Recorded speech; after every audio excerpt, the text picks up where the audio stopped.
Good evening. Our prayer and pledge this evening is from Council Member Doug Young. Mr. Young? Please join me in a moment of silence.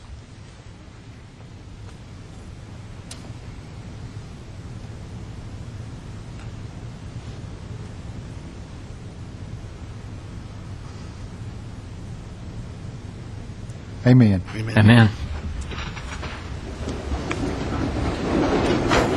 I pledge allegiance to the flag of the United States of America and to the republic for which it stands, one nation under God, indivisible, with liberty and justice for all. Thank you. Good evening and welcome to the Murfreesboro City Council September 27th of 2012. We have a number of folks with us from Leadership Rutherford. We're excited to have you here and joining us, and a number of other folks too, along with some staff members. It's always a pleasure to have people attend our meetings, and you're free to go or free to stay as long as you wish, and we're just glad you're here. I think at first we have a presentation from Ms. Shannon Logan on behalf of the city regarding the city's STARS program and our first honoree. Is that right? Why don't you tell us a little bit about what we're doing, Ms. Logan? Thank you, Mayor, members of council. Good evening. It's with great pleasure tonight that I will be introducing the city's first STAR Award that we've ever presented. You all approved this program back in July to recognize the outstanding customer service that our employees provide to our citizens and all of the things that our employees do every day to try to make our community a better place.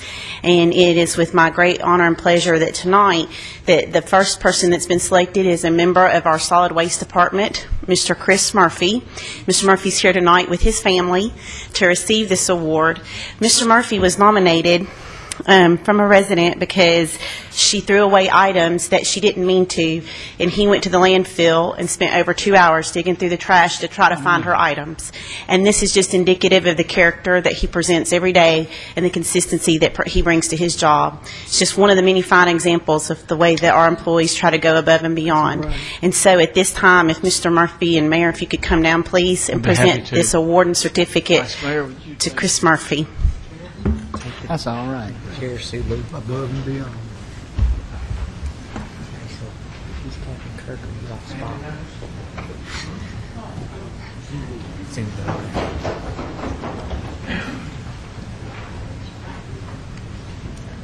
Why don't you introduce your family members who are here, Chris? This is my daughter, Haley Murphy.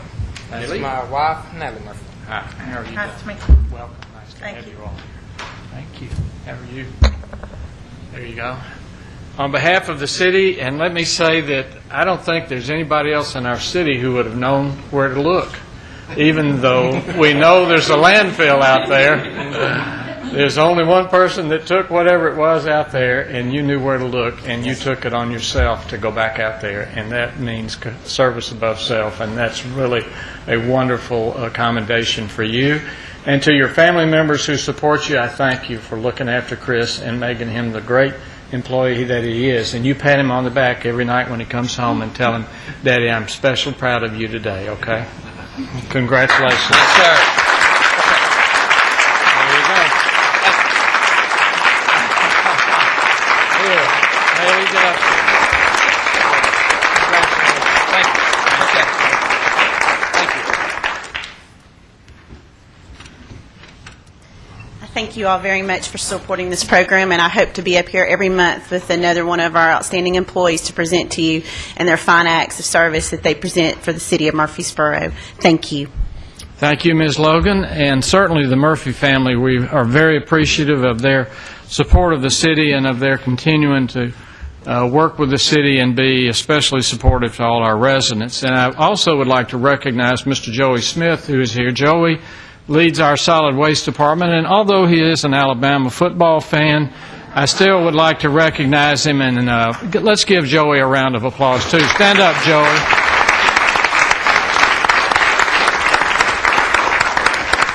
Joey, would you stand up? People would like to know what you look like when they call you on the phone and want you to do something.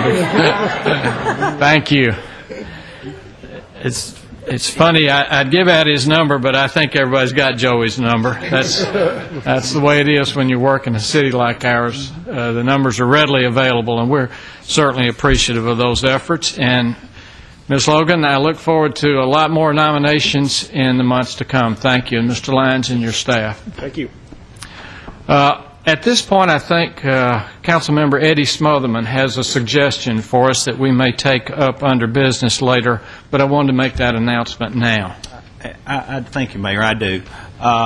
And while we're doing the awards and stuff, I also want to recognize Reeves Rogers Discovery School. I know several of the council members were there today, as well as the city manager. And they were a national blue ribbon school, and something they need to be extremely proud of, and we're proud of what Dr. Gilbert and the rest of the teachers and principal at that school do. So I didn't want to let that slip by. Thank you. Also, about a couple weeks ago, we made a decision to turn down the extension of the airport runway, and in doing so, we actually voted to reject the Murfreesboro Airport layout plan. In doing so, we have left basically as a board member of the airport, we basically have no direction now. And in order to compensate for that, this evening I would like to, at the end of third reading if possible, bring up a suggestion as to how we could possibly clean that up. All right. I think that would be appropriate in that we don't have an airport layout plan now for going forward for 5 years, and we're required to have one. So it's appropriate that we probably look forward to having an airport layout plan of some type, whether it includes everything that was given to us at the first time that we looked at it or whatever form that it might take. So I'll allow to do that with the council's approval, if that's all right with everyone. Thank you. Hearing no dissent, let's go to the consent agenda then. And you have before you our consent agenda. If there's any items in the consent agenda that you would like to ask questions about, or if you have any questions about the consent agenda, now would be a good time to bring those up.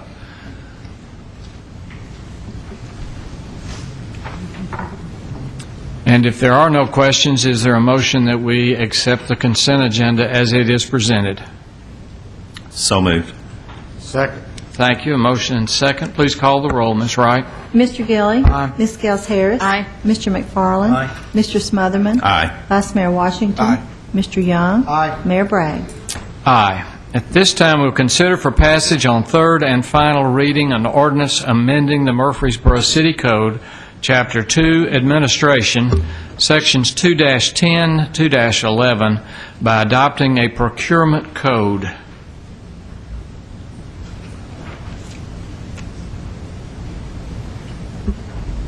So moved.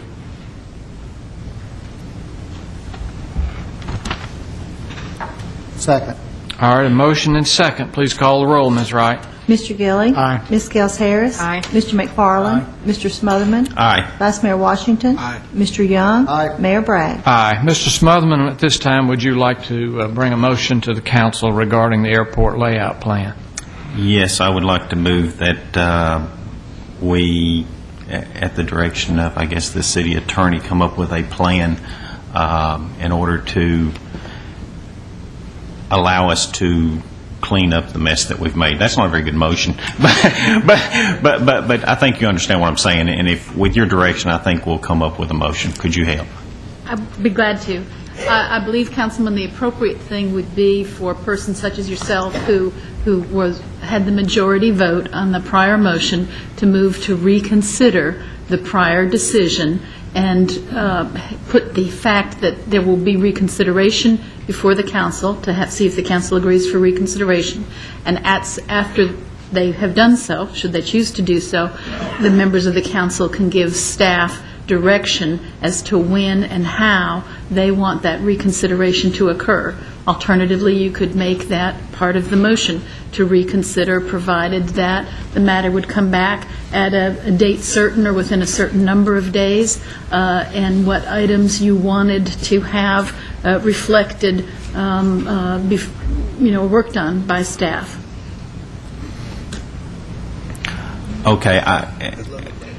I would like to make a motion that we reconsider the decision that was made by our council to reject the Murfreesboro Airport layout plan with the condition that we do not approve it in its existing presentation that we were given. We certainly don't want to go back and say 5,000 feet. So I'm assuming we're looking at the plan as a whole, and then the extension or the length of the runway, if it is lengthened at all, that would be voted on as a separate matter. Is that something we could do? Actually, Councilman, I think what you want to do would be to vote to reconsider the prior decision, which would mean you would be considering the airport layout plan. The direction would be that it would not include the same runway length. Runway length needs to be part of the plan. That's a key element for the plan to meet plan purposes. But the direction would be that it is not to come back at 5,000 feet. Right.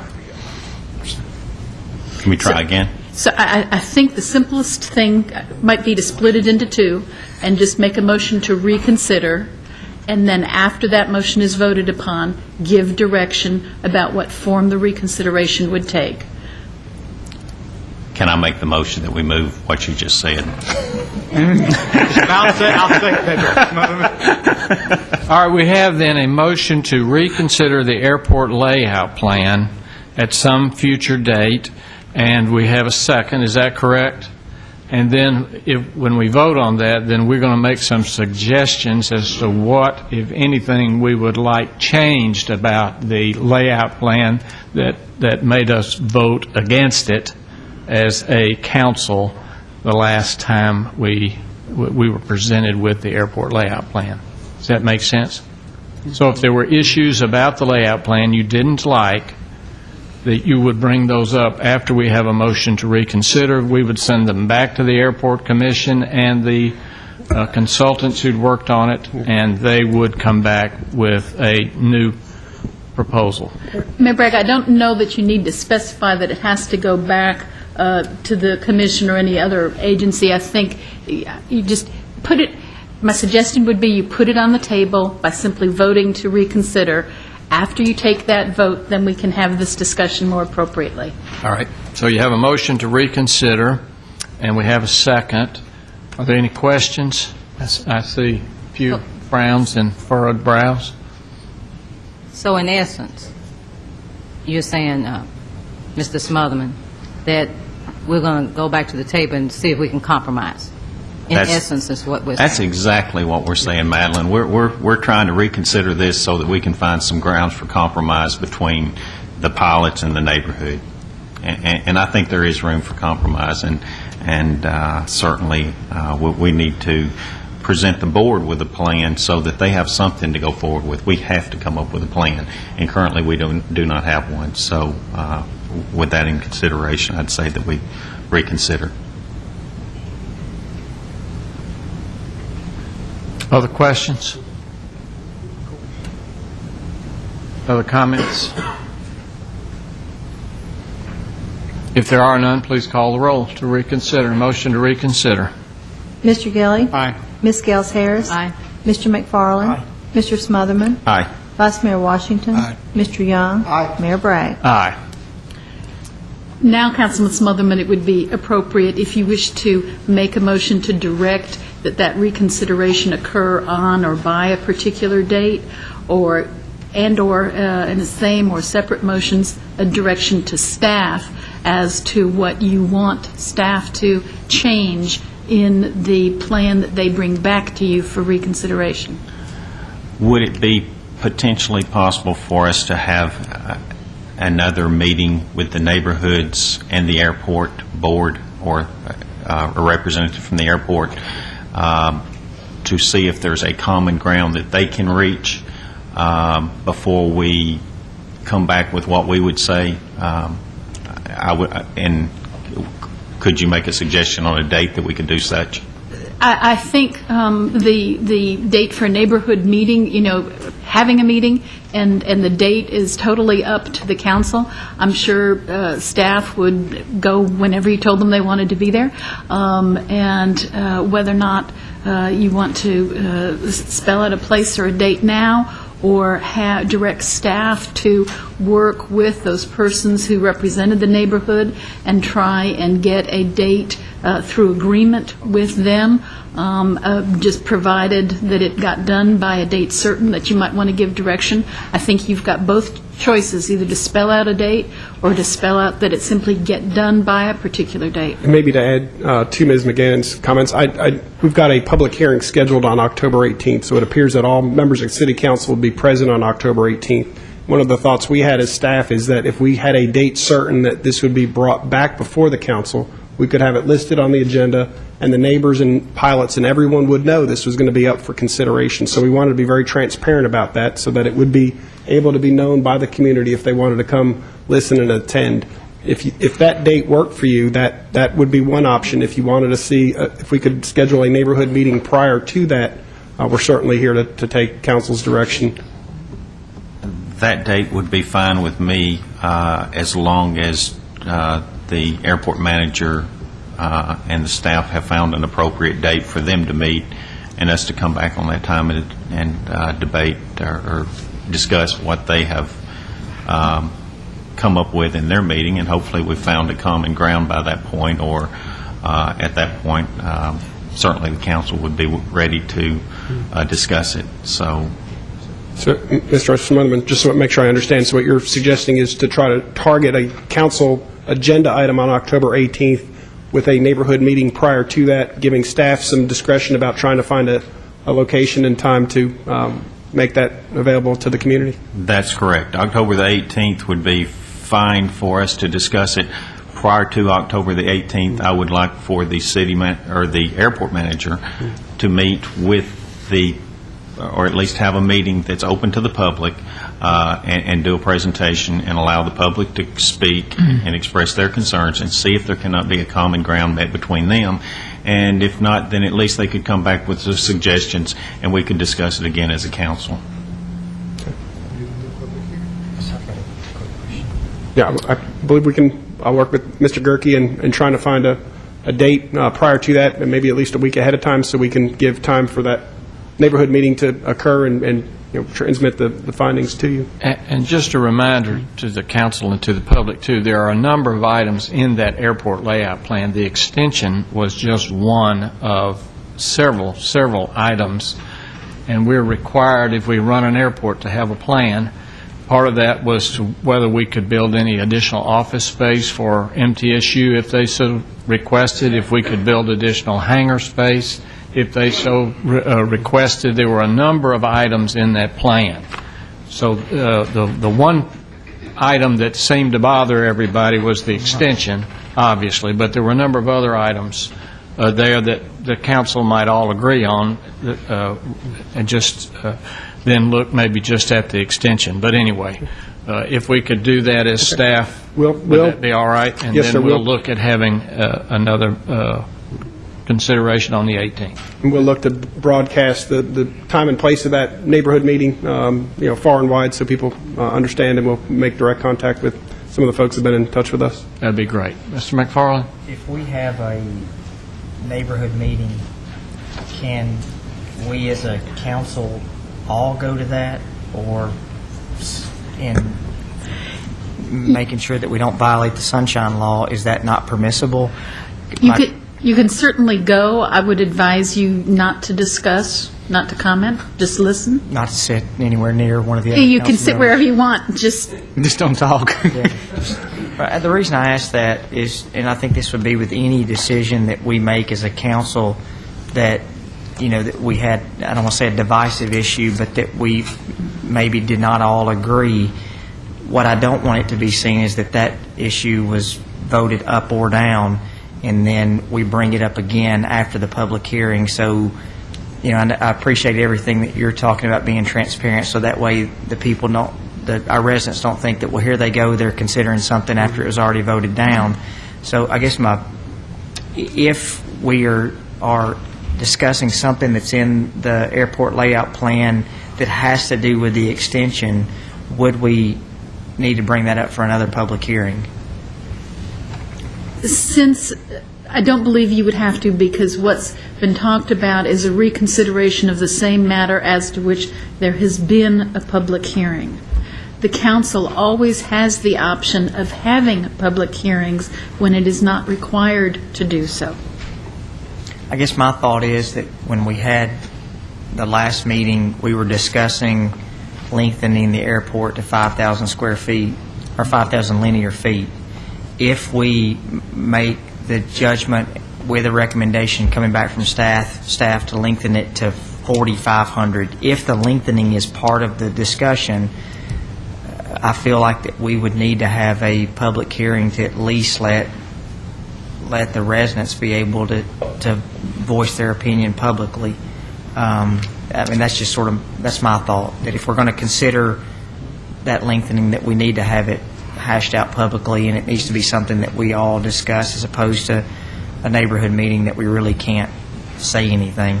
So, and that's just one person's opinion.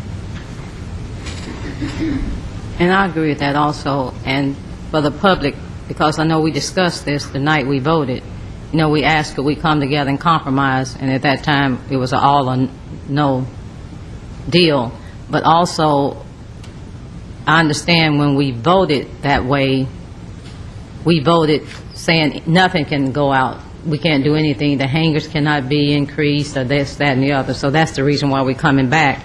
And that's a good thing, that if the city can come together, if we can come together with a compromise, that'll be good. And also, when we do come together with some stipulations as far as curfews and different things like that, we need to consider things like that. Not only the extension, but if we do compromise on the extension with some more rules as far as curfews and different things like that, also added to that. I just want to say, from my opinion, I would feel that way, and I think we've made a commitment to this as a council, that, and have in the past, that if we reconsider something that is of this magnitude, it doesn't matter whether it's the airport or a bond issuance or a rezoning, if something changes in what we've discussed in the public hearing with any issue, in my opinion. So I'm not saying that just because it's the airport. I think that anything, if the scope changes, then discussion needs to be had on what the scope of we're talking about, not what we were talking about. So I agree. Yeah, I think Shane has a very good point in the fact that if we come back with a different presentation after having the neighborhood meeting, that we probably do need to open up the mic for the public to express any concerns that they may have with what we have changed. And I think that's fair. We're certainly not trying to sneak anything in here. We're trying to clear up matters of where we have absolutely turned down everything when the majority of the council were not in agreement with one thing. And that one thing basically stopped us from being able to proceed forward with anything. So if we can open the mic on the 18th when we have that meeting, so that they can express any concerns that they may have. I'm not sure that any of us want to go through a complete public hearing again, and some might. I mean, but if we were to, is that potentially possible that we could just have an open mic for anyone who's concerned without going through a complete public hearing? I think what we'd want to do would be, again, since it's an optional rather than a required public hearing, we don't have the time limits on advertising. I'm not sure we'll be able to get it in this Sunday's Post. We'll try. But to have, adequate, our usual number of days in advance notice.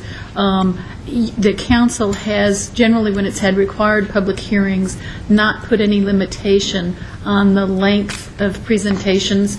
If you could choose to do so. I think you would want to call it a public hearing, invite anyone who wished to be heard to speak. Depending upon how many people there were, you may or may not want to limit presentation to side or per time limits. So you've got flexibility as to how you structure the public hearing, but you might as well call it a public hearing since you're inviting the public to be Right. heard. And I agree with that. Would it be correct that we could simply reopen the previous public hearing? I suppose so. I don't think we've ever done that. I guess. I like doing things for the first time.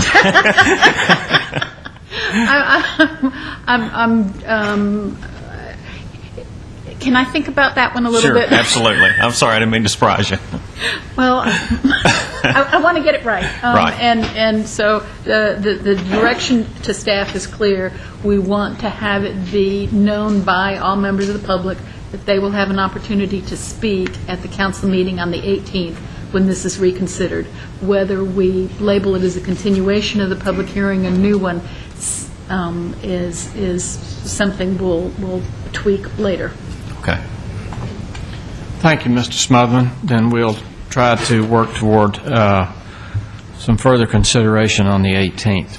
And I should have mentioned earlier that today, Councilmember Doug Young's mother is having a birthday, and I want to wish her a happy birthday.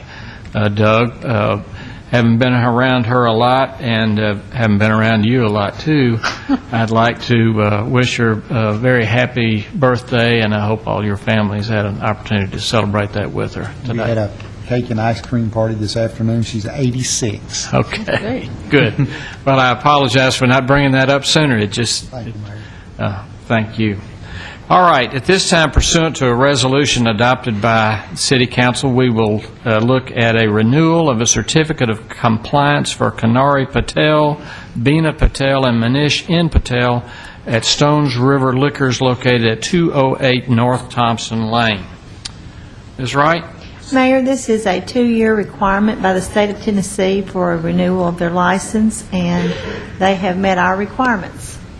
All right, they've met our requirements. Is there a motion that we renew this certificate of compliance? So moved.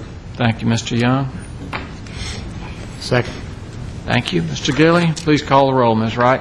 Mr. Gilly? Aye. Ms. Gales Harris? Aye. Mr. McFarland? Aye. Mr. Smotherman? Aye. Vice Mayor Washington? Aye. Mr. Young? Aye. Mayor Bragg? Aye. Your certificate is renewed. Now pursuant to a resolution adopted by City Council on August the 16th of 2012, we'll conduct a public hearing to consider rezoning 15.9 acres located at 3240 Memorial Boulevard from single-family residential 15, RS-15 district to a highway commercial CH district. R. Brooks Gerald Trust is the applicant. Notice of the said public hearing was published in the September 9th, 2012 issue of the local newspaper. Welcome, Ms. Ely. Thank you, Mayor. Good evening. Good evening, council members. Our first public hearing this evening is to consider rezoning some properties located along the eastern side of Memorial Boulevard or Highway 231. Let me go ahead and, let me get to the map.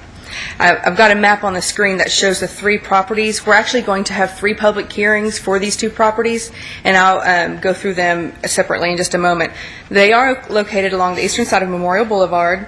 The largest parcel, which is shaded in the purple and the blue, is owned by the estate of Brooks Gerald, and it is a total of 25.66 acres. The request that's before you is to rezone a portion of it, the front portion that's shaded purple on the map, to CH, Highway Commercial District. The property is currently zoned RS-15, Single Family Residential District. And the second part of that request from the Gerald family is to rezone the back portion of the property, or the property that's shaded blue, from Single Family Residential District to RM-16, Multifamily Residential District. The third request is from a separate property owner to the north, and that's the property that looks like a long, thin rectangle shaded orange, and that property is owned by Wayne and Kathy Nobles. It also is zoned Single Family Residential District, and their request is to rezone their property to CH, Highway Commercial District. So if you're looking at this map and you see the orange and purple area, those are the areas that are being requested to be zoned CH. And if you see the area shaded blue, that's the area requested to be zoned Multifamily Residential District. The properties to the north are a part of the Brent Mead Annex subdivision and are zoned RS-15. The properties that are located to the east are a part of the Brent Mead subdivision and zoned RS-12. And the 15 and 12 refer to the minimum lot size required. As you know, 15 means the minimum lot size is 15,000 square feet. 12 is 12,000 square foot minimum. To the south is some property that is currently, and the number of mobile homes in this, what we call a mobile home park, is varied through time, but it's the location of some, I guess they're called trailers and not so much mobile homes, and that's where you see Thistle Bend Court. The property that's located along the highway there, Zone CL, used to be a motel, and I believe that was built by the chairman of the Planning Commission's father. It's no longer there, but it's probably a landmark for those of you who are very familiar with Murfreesboro. Just south of the old motel site, this property Zone CH, and that's on the corner of Cedar View Drive and Memorial Boulevard, and that's the location of a convenience store, gas station, and liquor store. The properties that are across Memorial Boulevard, directly across from this property, were considered for rezoning last year, and that rezoning was to change it from Office General District and Single Family to CH and RM16, and that's similar to what the request is now. The property that's owned by the Gerald family was a part of a much larger tract. In the early 90s, a large portion of it was sold and developed, and that's the subdivision that you see closest to it, the Brent Mead subdivision. In 1995, the Gerald property and the property that's now owned by the Nobles was annexed into the city of Murfreesboro.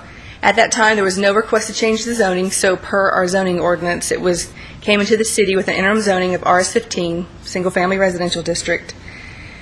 You have before you now a request to change the zoning. The representatives of the applicant are here this evening. We have Mr. Brick Murphy and Randy Caldwell, who have prepared a presentation for the items. I'll invite them up in just a moment, but just to clarify, we will be having 3 public hearings. The first is to consider rezoning the property that's shaded purple and rezoning that from single family to CH, Commercial Highway District, and that property is 15.9 acres. Our second public hearing will be to consider rezoning the area shaded blue, and that will be to rezone approximately 9.76 acres from single family to multifamily. Our third public hearing will be to rezone the property owned by the Nobles family from single family residential district to commercial highway district. So we'll have 3 public hearings that will offer people who are interested in this area an opportunity to speak specifically to each request, each zoning change. And so if somebody wanted to speak on all 3, of course, they would be invited to do so. If they just were interested in one of these zoning changes and speaking to one of those, that's perfectly fine as well. Mayor, you'll open up each public hearing, and then you'll, of course, identify which property it is, and it's in the order that I mentioned. And they'll be invited to come and speak for that, or if they wanted to wait until the next property was available or came up for discussion, then the interested parties could come up and speak at that time. So we will be having those 3 public hearings to rezone these properties from single-family residential district to highway commercial district and multifamily residential district.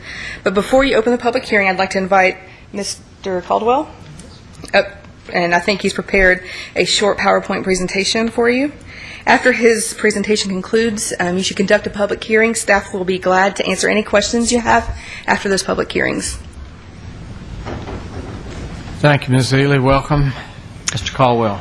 Thank you, Ms. Ely. She did a very good job there of kind of presenting the various components of our rezoning request. Randy Caldwell with Reagan Smith and Associates. I also have with me tonight Brick Murphy with Murphy and Murphy, and the 2 of us will be doing the presentation. I also have with us tonight Kathy and Wayne Nobles, who are the one property owner, and Greta Gerald, the other, who represents the Gerald estate. Because these 2 property owners realized that one decision affected the others, they saw the opportunity to work together on this property relative to the rezoning request. So what I'd like to do tonight is just do our presentation one time, then rather at each public hearing, and we'll be available to answer any questions as they come up. I am going to go through some of the specifics of the zoning request.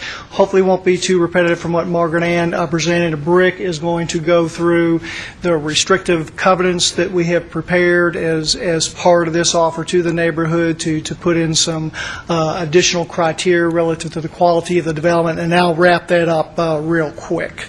But with the presentation, if we might put up the slides here, and again, this just to show this in context a little bit rather than tax maps, this is an aerial of the 2 properties that we have before you. As you can see, the Gerald estate is the 26 acres north is to the top of the page, and the 4.5 acres that is owned by the Nobles right now, with the Brentwood Brent Mead subdivision surrounding it. To the west, again, is what Margaret Ann referred to as the Haynes property, which was recently approved by the Planning Commission and this body.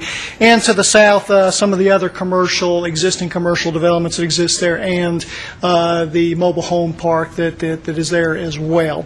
This slide is just to basically show some of the natural resources. This property really doesn't have anything from a natural resource, topography, waterways, or anything that would really prevent this from being developed.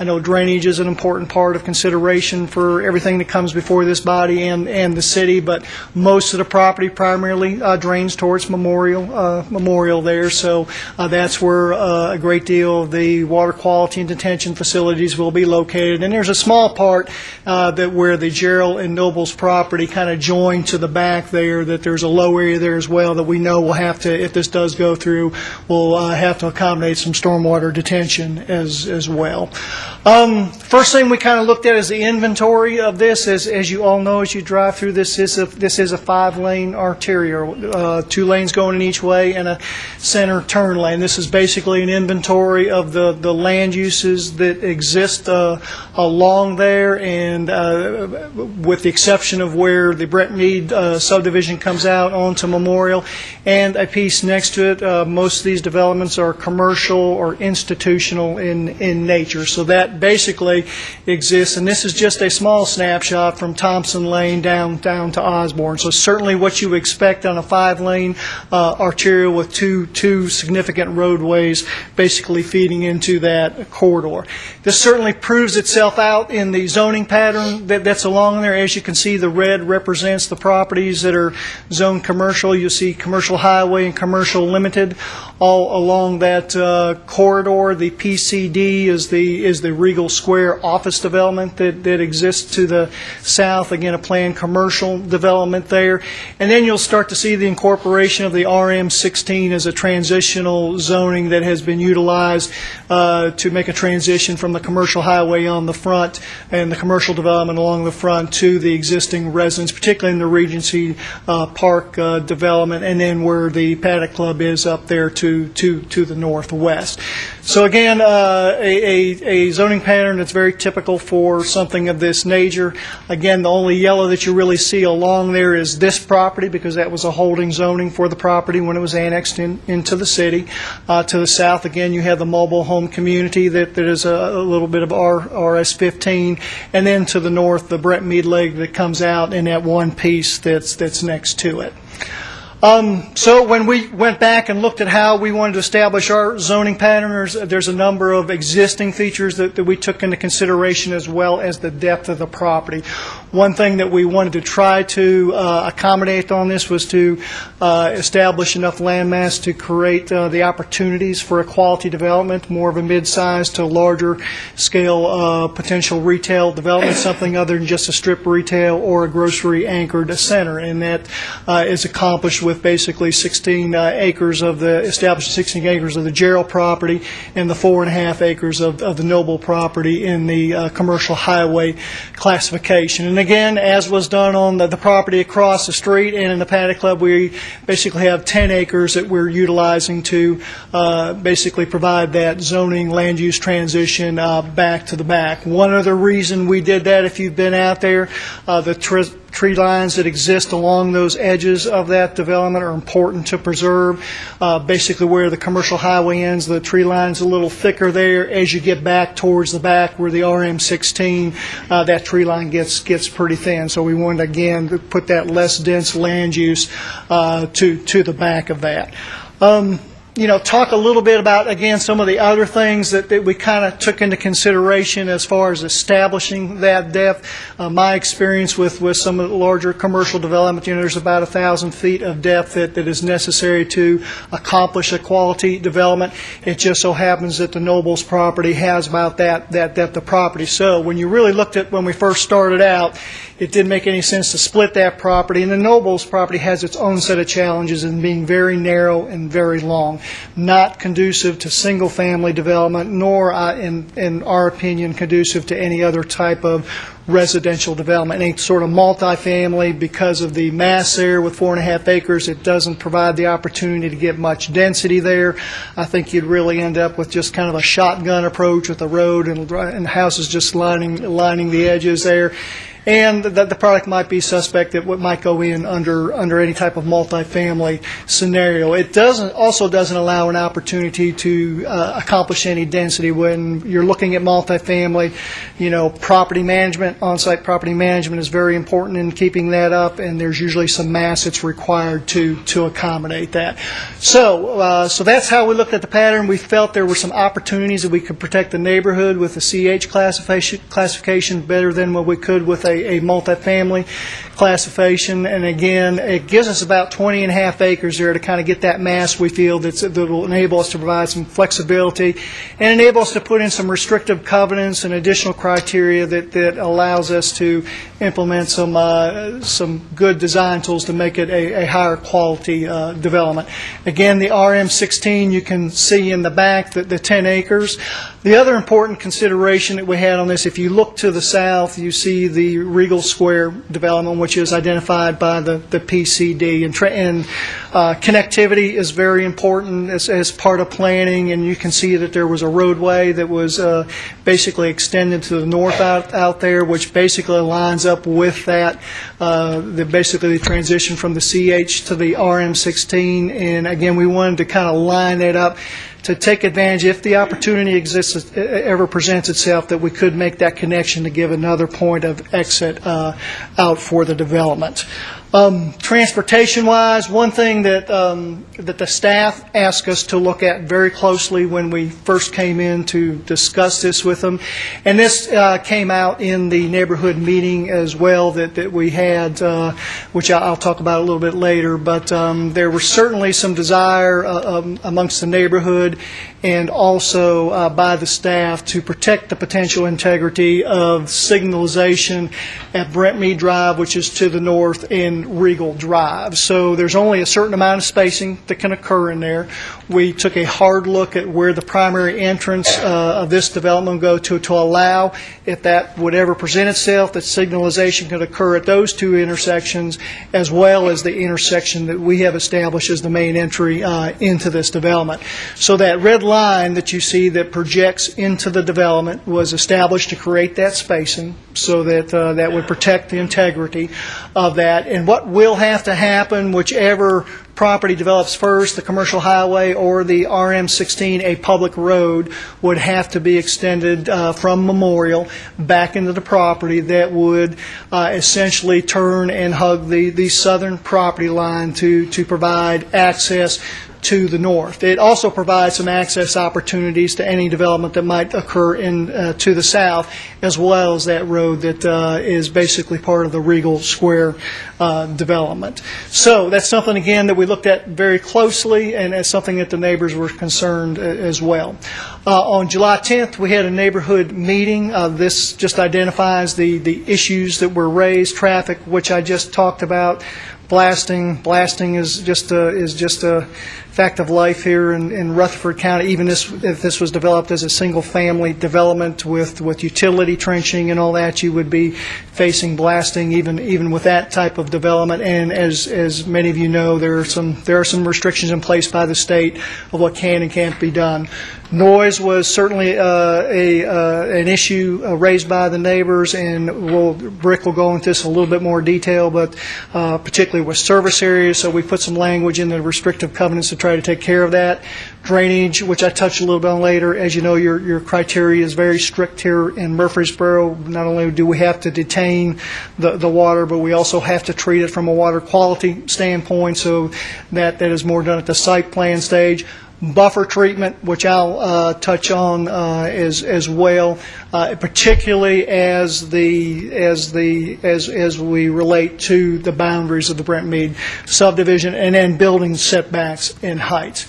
So what we did, again, the property owners were willing to prepare some restrictive covenants that went above and beyond the existing zoning criteria.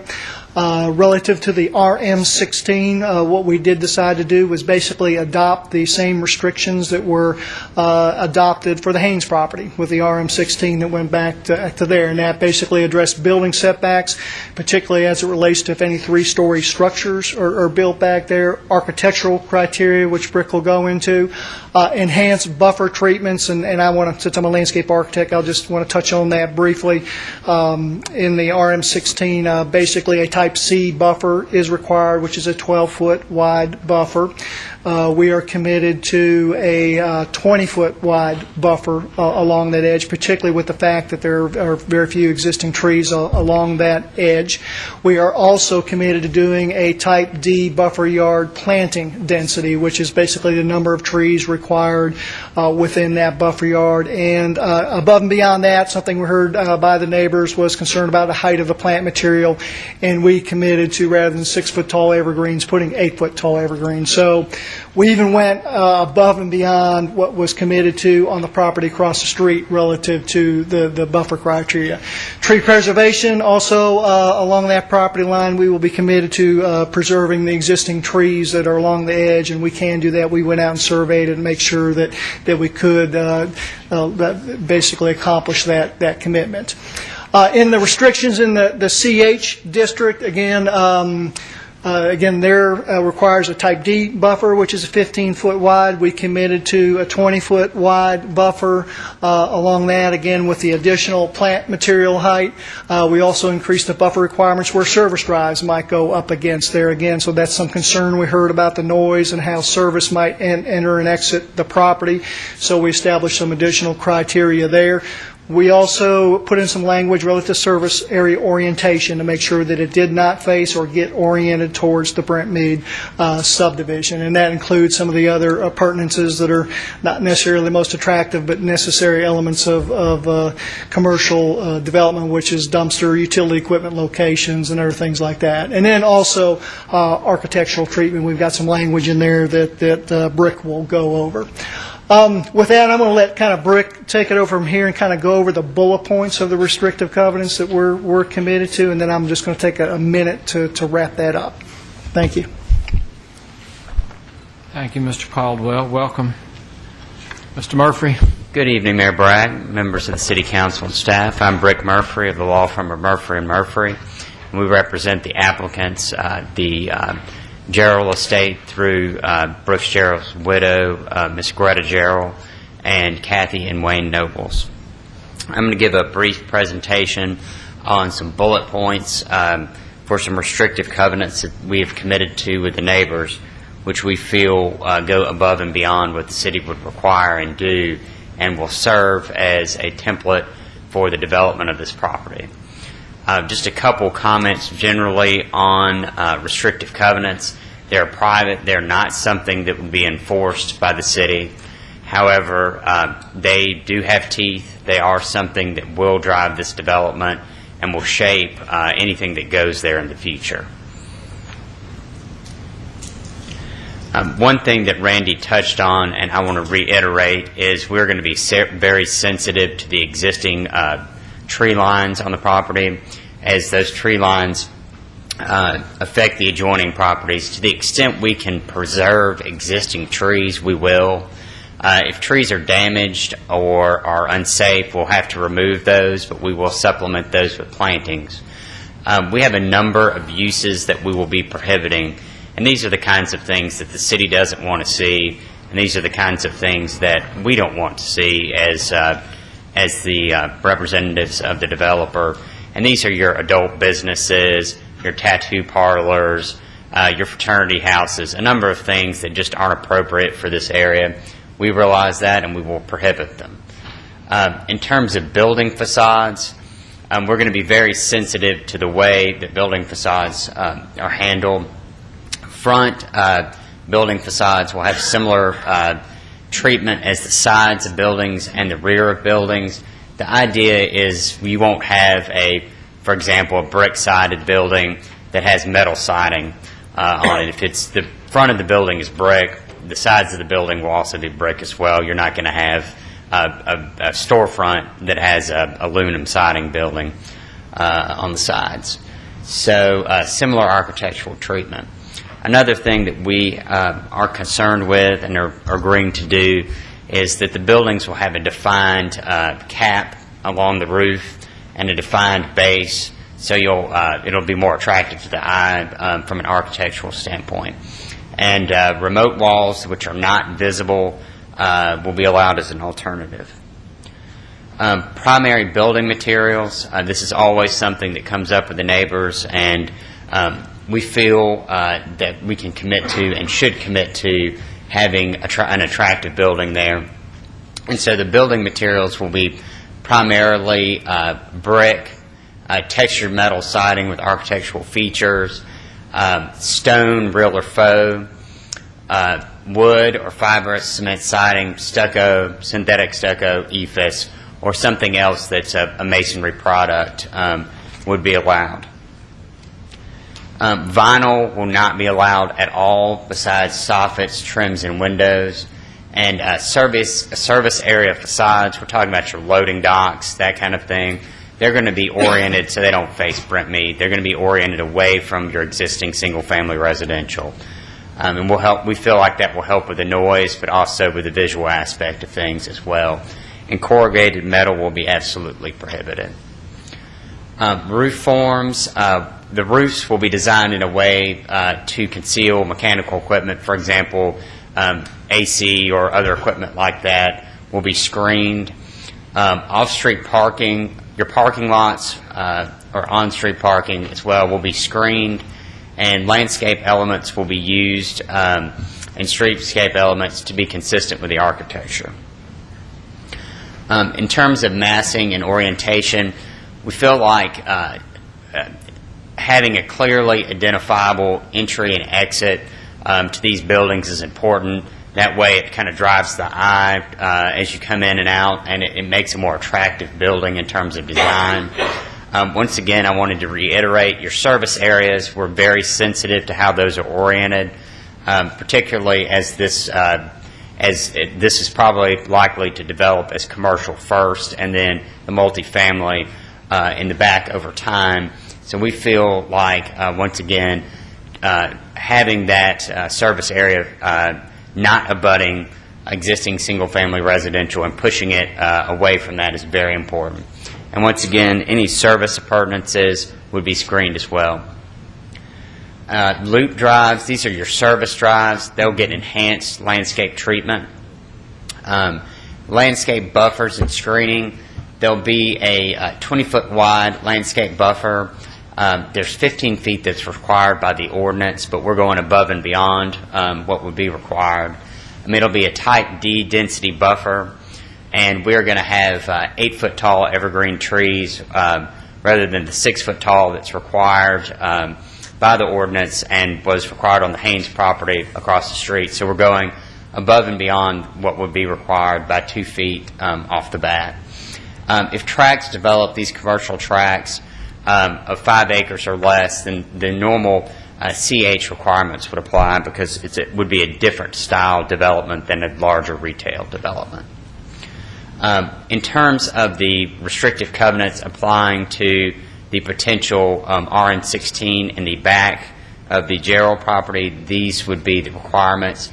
We're going to adhere basically to the requirements that we're committed to on the Haynes property across the street, and I'll hit some highlights of those. Building heights are something we're very sensitive to.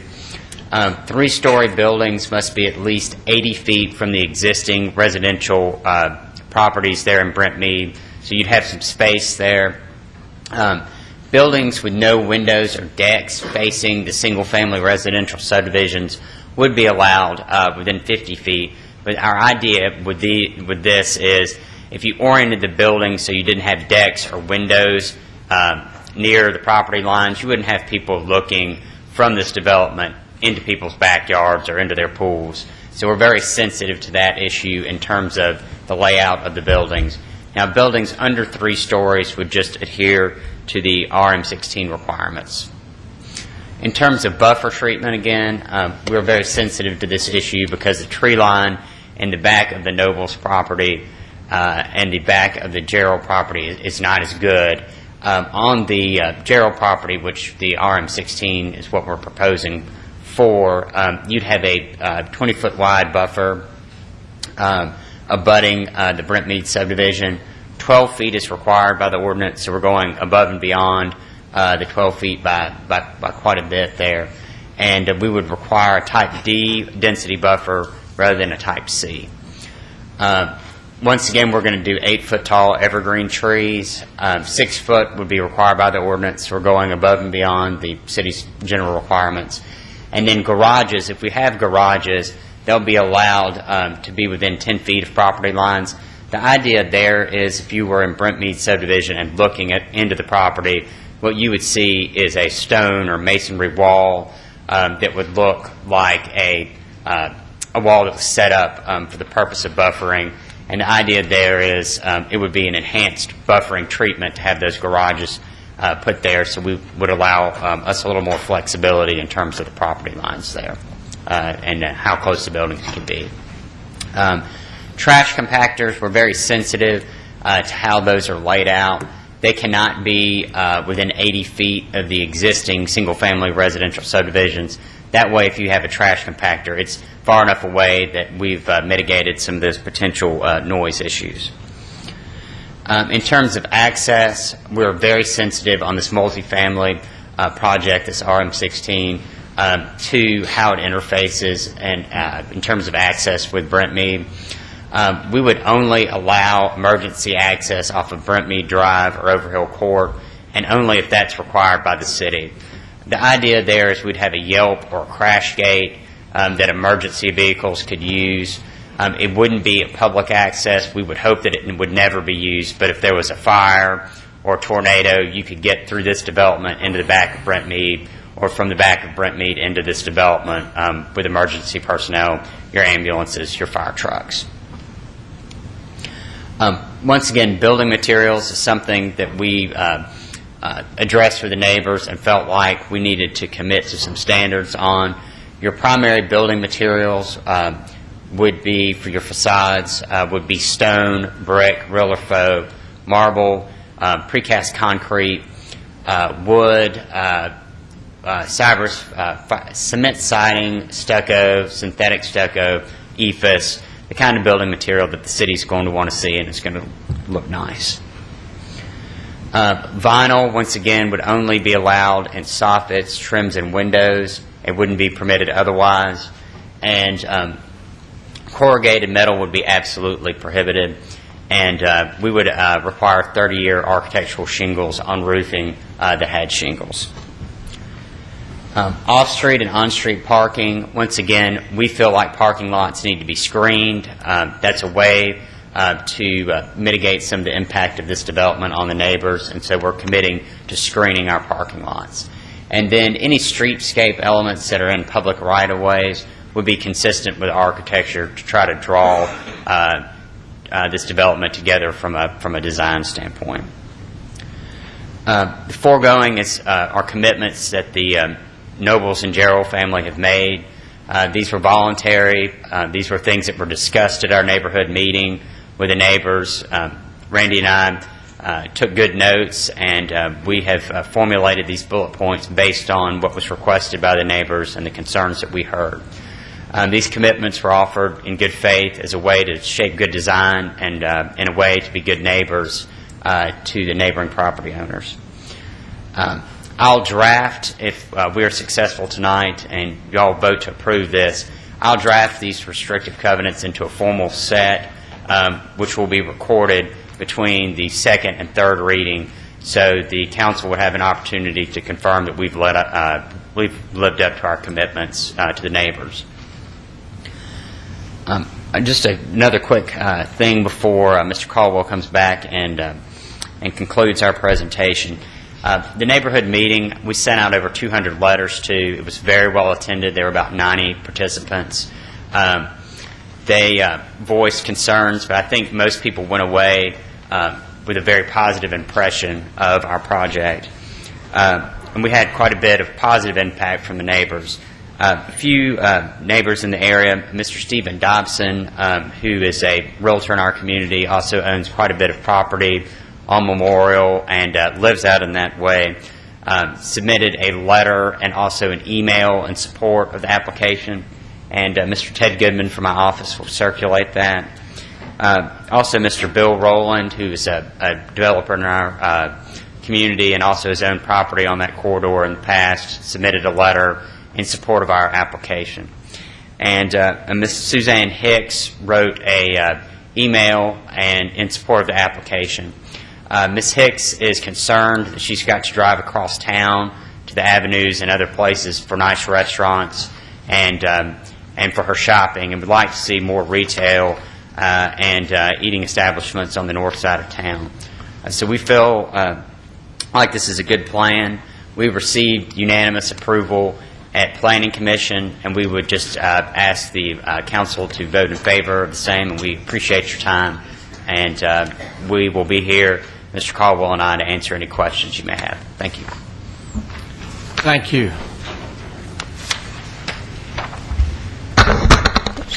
And again, I'll just be extremely brief in my conclusion. I know we have to present justifications, and the board needs to take that into consideration anytime they are considering a request like this. And I think really when, hopefully what we've presented is the character of Memorial Boulevard along this stretch. Again, keep in mind this is a 5-lane arterial. It was built for a reason to that. Those aren't built for residential development. Subsequently, this corridor has basically developed in that way. We've got a mobile community home to our south. We've got convenience market to the south. We've got the existing office park to the south. To the north towards Thompson Lane, we've got an extensive amount of commercial development. The Nobles property itself, due to its configuration and its size, does not lend itself very well to any type of residential development along there. But more importantly, this provides opportunities, I think, for the community. Again, there is the mid-size or larger national retailer does not exist along this extensively developed part of Murfreesboro, and for a reason. As you saw that zoning map, the existing commercial zoning was fairly shallow there, so therefore it very much restricts what can and can't go on there. What we have an opportunity here is to create something that if that ever presents itself, we have the opportunity to bring that into the community. It creates enough land mass for us to do some effective design solutions for that we don't have to cram that on there, which in turns allows us the opportunity to offer restrictive covenants. Other properties along that corridor do not have restrictive covenants other than the property across the street. Obviously, they're putting themselves at a disadvantage because we're putting in a higher set of criteria on our property than others that exist along there. It's also going to hopefully present an opportunity to protect some of the signalization that is desired along that corridor. So with that, as Brick said, we're here to be available to answer any questions at the end of each public hearing, and appreciate again the opportunity to be here tonight. Thank you. Any questions before I open the public hearing?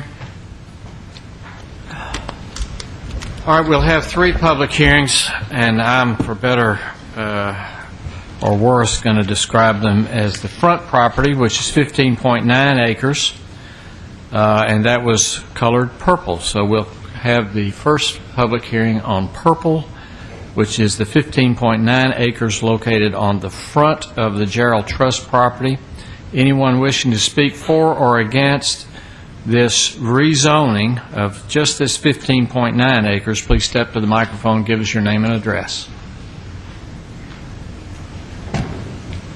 Mayor Bragg, I just want to make it clear for the record that I'm incorporating our previous statements into the record verbatim. Thank you.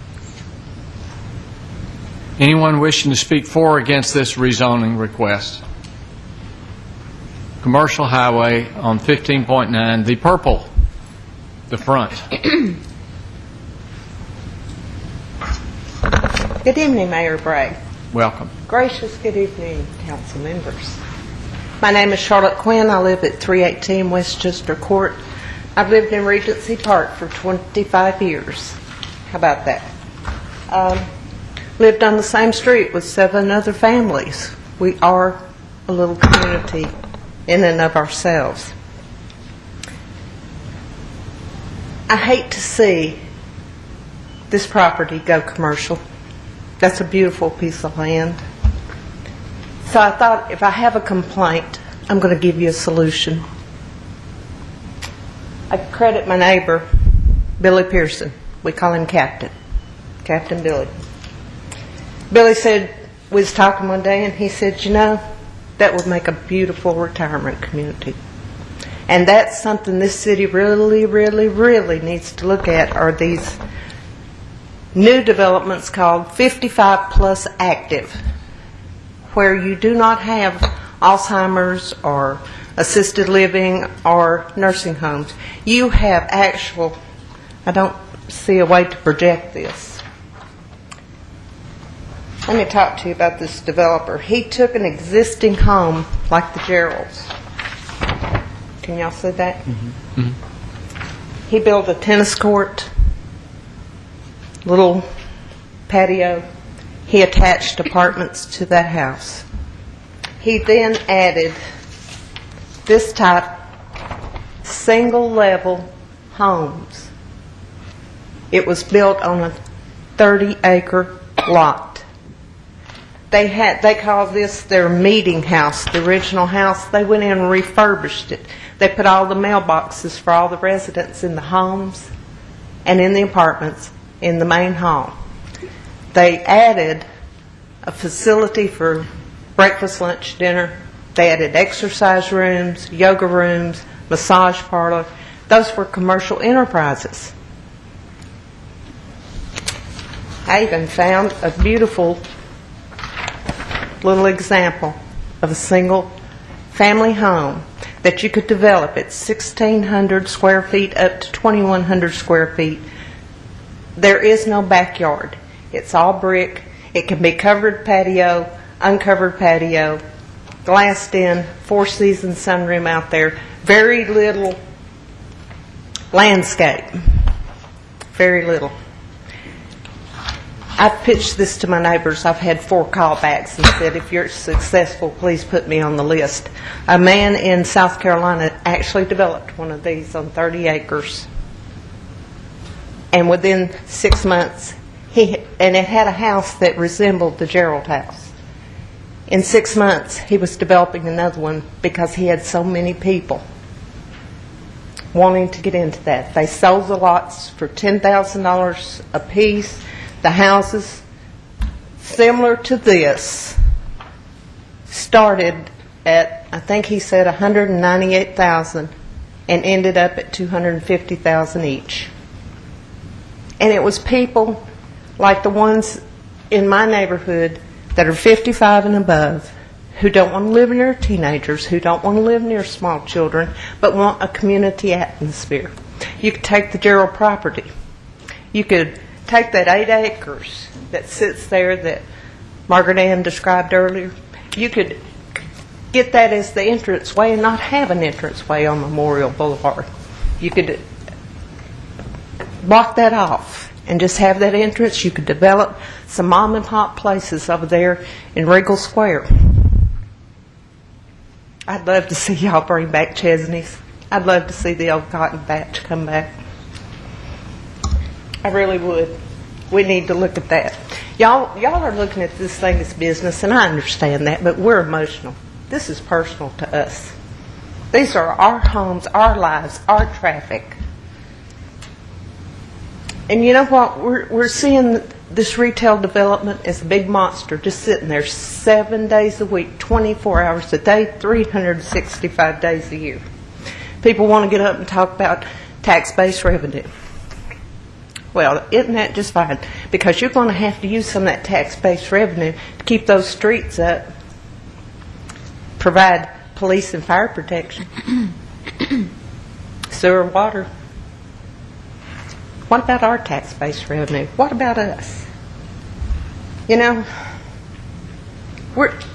sometimes I feel like in these situations that we homeowners are just expected to comply, concede, uproot our families if we don't like it, go somewhere else. Too bad for us. We're supposed to acquiesce. And I think it's a shame. We have a great neighborhood out there. So yeah, I am opposed to that going commercial, because it's always been residential.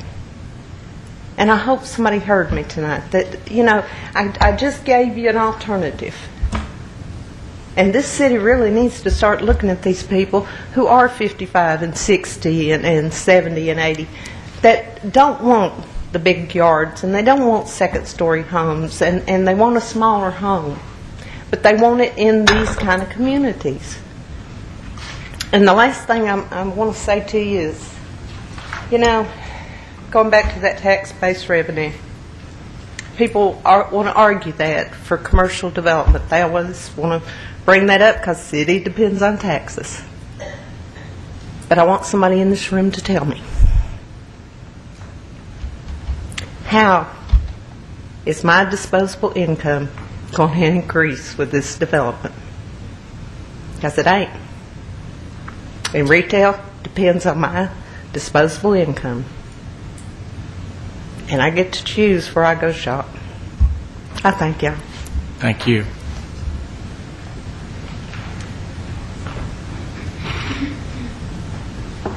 Anyone else wishing to speak?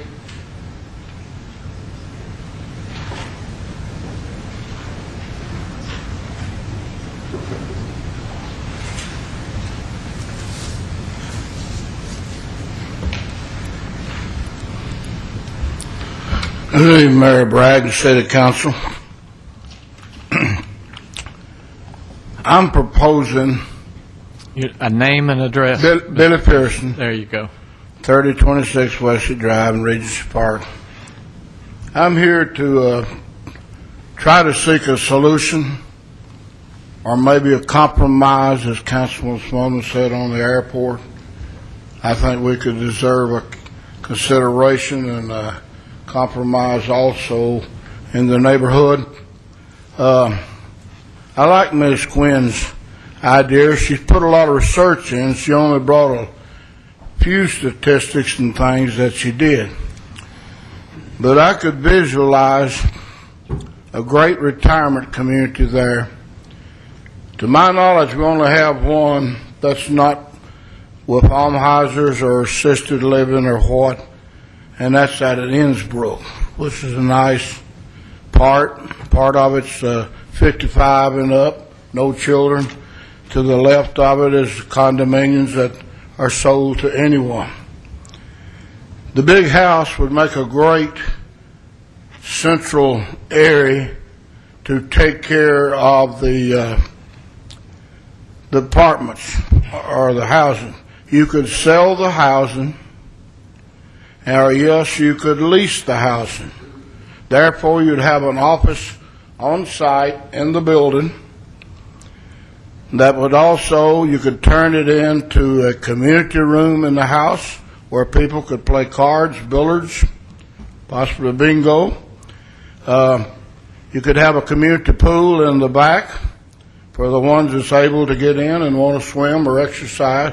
You could have an exercise room in the large house.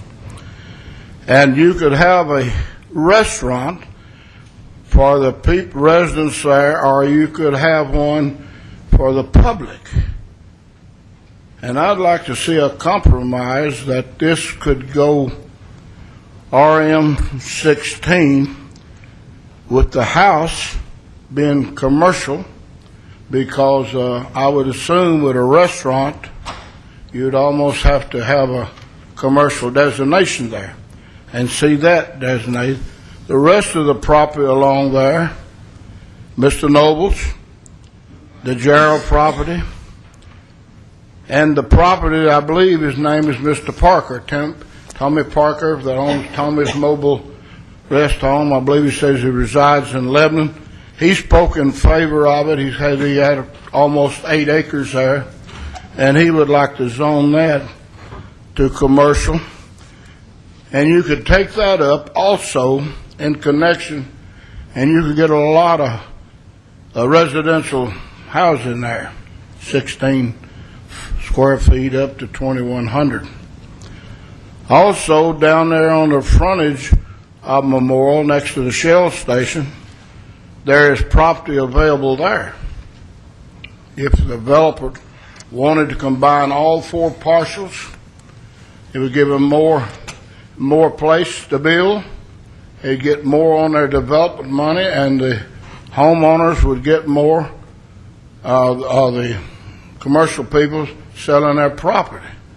It would be a compliment to the neighborhood, and then the people could have a place. It would be a nice sit-down restaurant. They could go out there and eat, and they could make money through this development by just serving the public.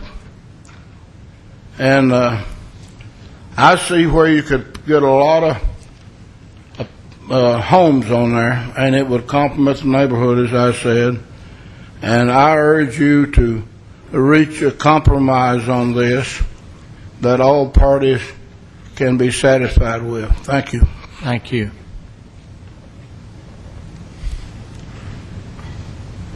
Anyone else wishing to speak to this rezoning request?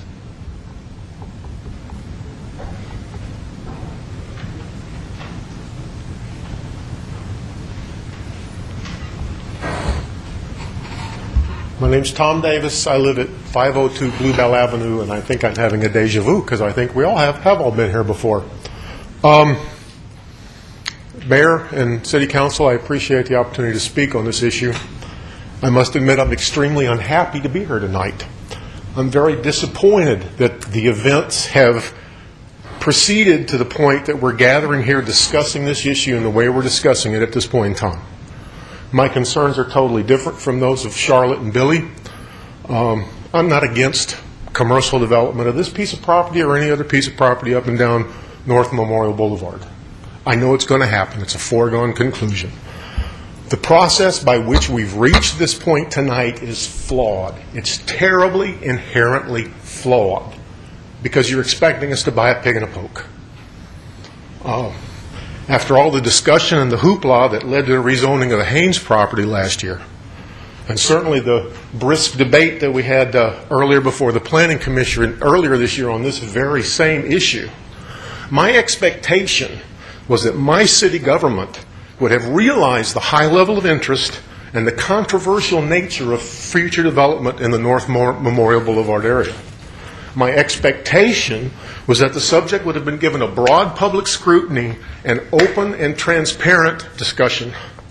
I think that a responsible, responsive city government would have convened something along the lines of a broad commission composed of the entire range of stakeholders in this issue on North Memorial Avenue, residents, landowners, developers, government officials, what have you, and attempted to develop some kind of consensus master plan for development of this area. I don't see a master plan anywhere in the city except for the city-owned property and the gateway. And I think that's terrible. I really do. I mean, we knew what the domino effect of the first rezoning of the Haynes property was going to be. I'm not surprised at the letters Mr. Murphy's gotten in support of this particular rezoning. There's landowners lined up down Memorial Boulevard wanting this to be approved, ready to pull their ticket and go, my piece of the pie. We knew that, and we haven't addressed it. We should have had not only a master plan, but a moratorium, on rezoning requests in this area until that master plan was finalized.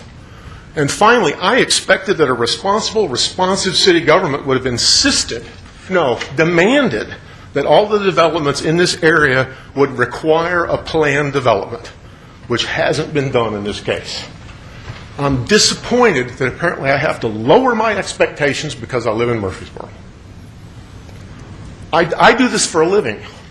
I'm the properties facilities man for a trucking company. Part of my responsibility is acquiring and developing properties all over the country in an attempt to make truck terminals out of them. I'm normally on the other side of this issue. I have never, well, I take that back once, and that was a very special case, been able to achieve rezoning without going to the powers that be and explicitly detailing and having them gone over in detail in public hearings that this is what I intend to put on this piece of property. I belong to an organization that's about 37 people that do the same thing I do. And I sent out a message saying, this is what we're doing. Have you ever run into this before? What do you think of this? The responses were amazing. Incredulity was the number one, that I can't believe that this is actually out there. I had some of them go, tell me the name of the community. Let's see if I can go slip in a truck terminal before they know what hit them. This isn't the way it's supposed to be. You know, given all this, why in the world are we even entertaining the idea of rezoning this property that's surrounded by long-term residential zoning, that's got long-term residents, people that have been there for years, to commercial highway without requiring the submission of a planned development? I think it's ludicrous. I think it's a joke. I don't have any other way to express it. You know, they claim they don't have a buyer. Fine, that's right. Okay, I'm going to go to the planning department and I'm going to say, I got a piece of property, I want to rezone it to commercial. I don't know what I'm going to put there. I don't know how big it's going to be. I don't know what it's going to do. I don't know what the impact's going to be, but that's what I want to do. And the planning department says, I think that's great. Let's support it. Let's send it to the planning commission. Okay. Then we get up in front of the planning commission and it's, I want to rezone this property commercial. I don't know what I'm going to do with it. I don't know what I'm going to put there. I don't know what its function is going to be. I don't know what the impact it's going to have on the community, but I want to rezone it commercial highway. And the planning commission goes, great idea. Let's approve it. Does anybody but me see that there's something wrong with this picture? You know, if this was actually remotely what went on, I mean, I know there's a lot of stuff that goes on behind the scenes. This would be an egregious abandonment of the responsibility of this city government to the citizens of Murfreesboro. Dereliction of duty is what my old Navy days would have called it. So I know that's not what goes on. We've been told over and over and over again they don't have a buyer. I think that's disingenuous myself, but I'm kind of a skeptic. They may mean by that to split hairs that they don't have a signed contract. There's potential buyers. They know who they're talking to. They know what they want put out there. There's somebody out there waiting in the wings for this rezoning to go through. And it's going to be boom, sign on the dotted line, rock and roll. Here it is, without us ever knowing really what it was beforehand. I know that Mr. Caldwell, before the Planning Commission, alluded to workshops that they'd had beforehand. So I know the Planning Commission is aware of what the expectation is. Knowing how this process works, I'm absolutely certain there's been, I don't know what they call it here, a pre-design conference, pre-development conference, pre-submittal conference, so that the city has been made aware of what the expectations are for the development of this piece of property. The owners know, the architects know, their lawyers know, planning department knows, planning commission knows, you guys know. The only people that don't have a clue officially as to what's going on out there are us, the residents of the area, the people that are going to be affected. You know, the ones that are going to get bent over and blindsided. Thank you very much. And I don't appreciate it. We all know from being in the public eye, perception is reality. It may not be reality, but the perception is that we're being deliberately kept in the dark and manipulated. I'm tired of hearing about restrictive covenants. They're nice. I don't care. If we don't know what's going there, if we don't know what the purpose is, if we don't know what the hours are, if we don't know what the impact is, I don't care what it looks like. Tell me what's going to go there, and then let's talk about restrictive covenants. It appears as though the process is a deliberate effort to basically disenfranchise us and dilute our voice. We can't effectively oppose something that we don't know what's coming. That's why I don't like the process. I think it's flawed. I think it's wrong. It doesn't allow a substantive public discussion of what the commercial development on Memorial Boulevard is going to be. And I think that's what we need. What I would like to see come out of this is this request be turned down. Turned back to the owners that say, come back with a planned development and we'll look at it again. And while they're doing that, let's convene a commission. Let's develop a master plan for the area. Let's get buy-in. Let's get all the stakeholders in on it and decide what North Memorial Boulevard is going to look like. And not rezone anything until we get that figured out. That's what I'd like to see. Thank you. Thank you.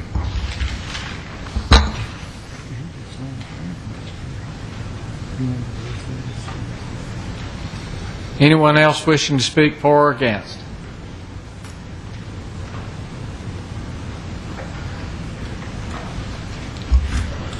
Mr. Mayor, Councilman, my name's Terry Haynes. I'm the managing general partner at Haynes Brothers Lumber, and we also own some land right across the street from what we're talking about here. Would you give us your address? My address is 1707 Riverview Drive. Thank you. I was thinking about my other address that I lived at, which is right across the street from the jail property. And while we were sitting here talking about when we was annexed into the city, that was 95, and that doesn't seem like very long ago to me, Mr. Mayor, but it is a long time ago now.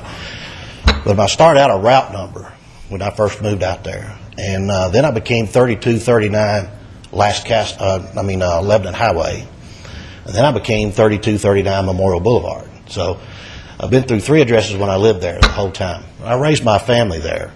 I have 2 kids, and so we enjoyed ourselves on Mr. Gerald's old house, as a matter of fact. I bought Brooks's house, and Brooks went across the street and bought the house across the street. I understand that change a lot of times sends people into maybe a panic mode or something where they don't understand what's going on. And I personally believe, unlike the speaker we just had, we have a system in place. We have a planning department that we pay salaries to as city taxpayers. We have a planning commission, and we also have you as city council members. So I personally don't see the need to form new committees or new anything to go through this process. We were going through this process. That's what we've been through with public hearings and the planning department. That's what we're going through now. So Mr. Caldwell adequately pointed out, up and down that road is commercial highway to the north, to the south. This is a logical use of this land. I don't think there's anybody that's been living out there all this time would look, as the gentleman said, he knows eventually it's going to go commercial, that this piece of property would not go commercial at some point, sometime during somebody's lifetime out that way. I believe the fact that it is such a large tract of land gives the planning department and everybody involved an opportunity to get it right for the whole piece of property. And I think the plan they submitted is a sound one. I do have commercial property that we got zoned across the street. We also have the multifamily. To the lady that spoke earlier, any developer would like to buy my land and put a 55 and older deal on it, I'd love to talk to them. So it's for sale. I didn't have a buyer back then. I heard this before last year that, where's the buyer? Who's the buyer? I didn't have a buyer. I still don't have a buyer. The land hasn't changed. The grass probably needs cutting out there right now, but it's still just like it was. So I hope I get one, but I still don't have one. So this is a tough market. The economy we've been through has been very difficult. It's hard for these developers to come through this process and want to come in and try to do something. I understand about PUDs, but I understand also that PUDs can be cumbersome. But I believe in our planning department. I believe in what they do and the job that they do for our city. So with that said, I'm in support of this whole rezoning request. Thank you.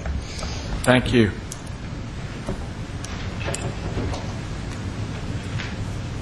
Others wishing to speak?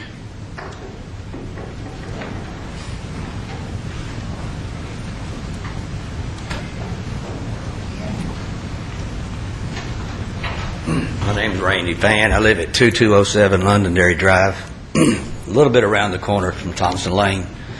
I'm really excited about the council and developers and everyone looking to the city to be proactive. I've seen so many businesses slip away from this town by having hurdles to go through. And properly zoning a piece of property, and I just can't believe that there's a secret going on that everybody knows about except the neighbors. I think everyone should be proactive in zoning this property commercial as it should be for the size that it is. That's how businesses slip away from this town. If they're looking to pull the trigger on their investment, I can assure you they're looking for a return on it right away. Working in the construction industry, I can tell you, investors, if they're knowing that it's going to take 200,000 man hours to build something, they would love to see 200,000 men out there for 1 hour and open tomorrow. So they're looking for that return on investment. If you zone this property as it should be, someone will come along in the near future probably and say, hey, This is ready. It is truly shovel-ready. And the only way you can make it shovel-ready is zoning. That's all I have to say. Thank you. Good afternoon, Mr. Mayor and Council. My name's Duane Hicks. I live at 2134 Sulphur Springs Road, which is right off of Haynes near this property. I think these people have an excellent idea about some housing for our people that are getting older and taken care of. I think they didn't take it far enough. I think this piece of property would lend itself to that. I think it would be excellent for that. However, I think it would also be excellent to go ahead and zone that front commercial. That would be avenues for small shops and places for these people to be able to walk to get to, without having to get out on Memorial Boulevard, without having to deal with traffic issues. It would really lend itself to a retirement community in the back with shops in the front where these people could walk to get meals, as he's talked about, or could have small spas in it, could have small boutiques in it. I think it's an excellent idea. We live on that side of town, have to drive all the way across town to do what we want to do, to go eat, nice restaurants, those kind of things that we want for our livelihood. And I would just recommend you approve this tonight. Thank you.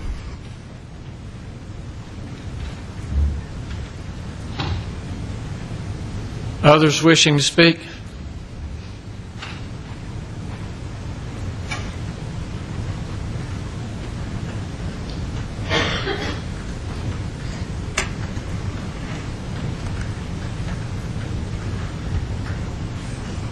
Hi, Mr. Mayor, Council. My name is Janine Lassiter, and I live at 618 Saratoga Drive, but I also am an owner of 2603 Memorial Drive.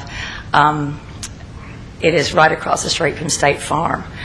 I, too, have lived there actually since 1976 when my father purchased the property, and we went through the same thing that the Hayneses have with the route, the highway, the State Farm being developed there. And I understand people wanting to make suggestions about what you do with your property. I've got some ideas for ours and these interested neighbors. I understand that, it's hard to decide what to do. I think that a retirement, a 55 and up place out there would be just great. I think there's an awful lot of property out there that could be very beneficial. I'm 51, and I would love to live someplace like that, but I would want shopping very close. That would be something that would be a big draw. Nice restaurants. I miss Chesney's. I miss, a lot of the things on that side of town.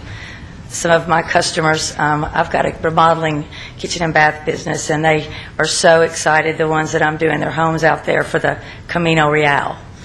And they've only had a Sir Pizza.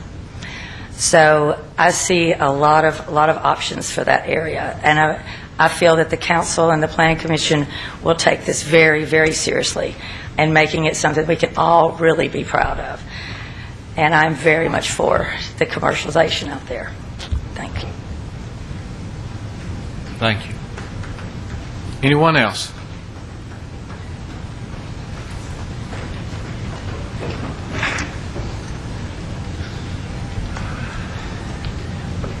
Emily and Aaron Leininger, 3118 Damsel Court in Regency Park. And we honestly were not prepared to speak tonight, but I can tell you that this is our backyard. This is literally our backyard. We live across the street, across Memorial, and we are at the corner of Kings Ridge and Damsel Court. It's the first intersection there, right across, or from behind Siegel Elementary. But I can tell you, Aaron and I purchased this home this past summer, and we are currently expecting our 5th child. And this is the home that we plan on retiring in. This is the home we plan on raising our children and our families in.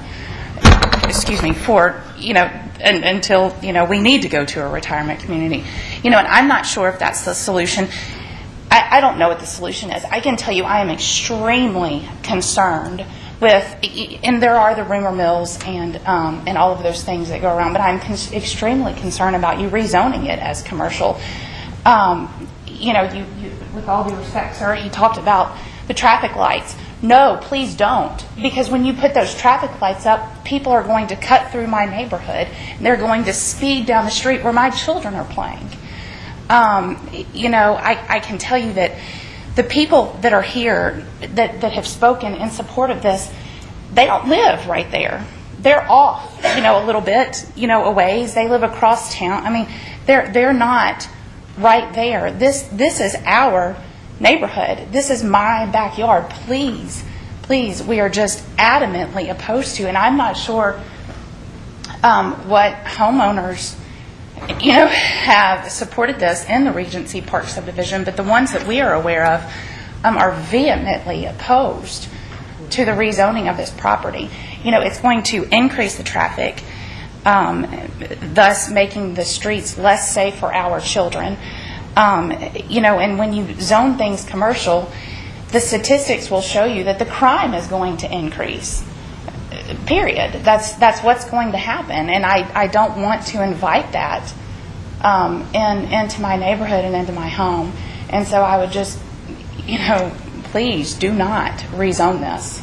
Please do not rezone this as commercial. Well, if you haven't noticed, my wife is the talker in the family. But what she says rings true for me as well, obviously. And simply put, we bought this house as our dream house. And honestly, I can't imagine, my baby girl's bedroom looking down onto a parking lot. And that's what this means. And, instead of the trees and the grass, she'll be looking at concrete, and that breaks my heart. And it's just something I don't want to see. So, thank you for your time. Thank you.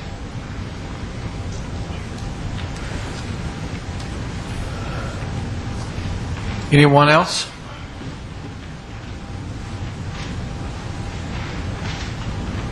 Last chance.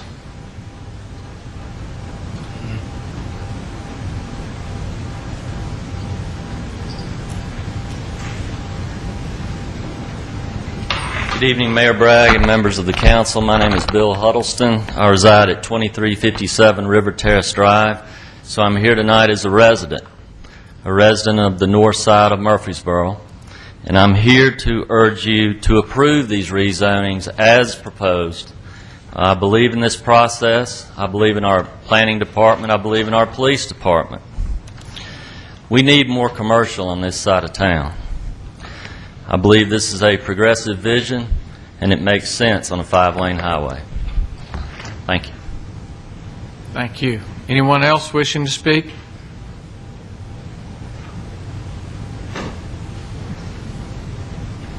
Anyone else?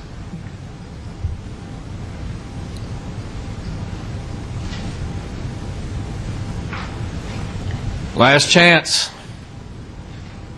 If not, I'll close the public hearing at this time, and we'll consider for passage on first reading an ordinance to rezone an area located at 3240 Memorial Boulevard to Highway Commercial CH District. This is the purple, the front portion, which I believe is 15.9 acres.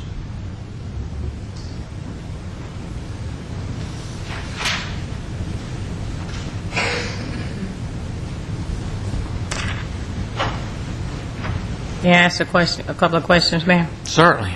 Ms. Harris. And correct me if I'm incorrect. From what I've heard tonight, it's a difference in this property and the Haynes property that came before the council previously.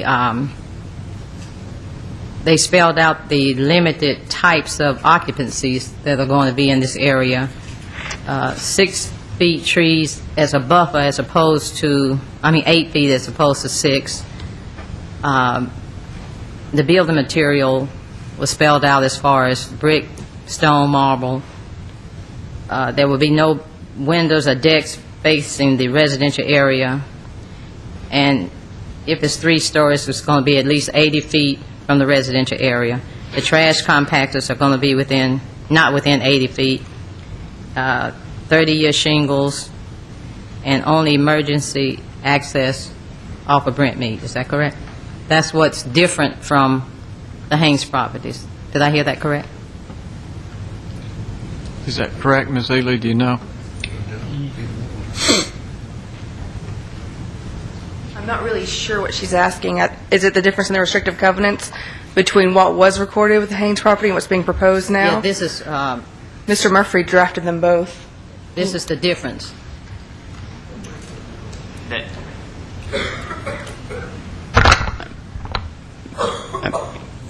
Councilman Harris, we drafted a fairly restrictive and extensive set of restrictions for the Haynes property as well, both their commercial and their multifamily. I believe some of the comments you made are directed to the multifamily, which is what's coming up here in a moment.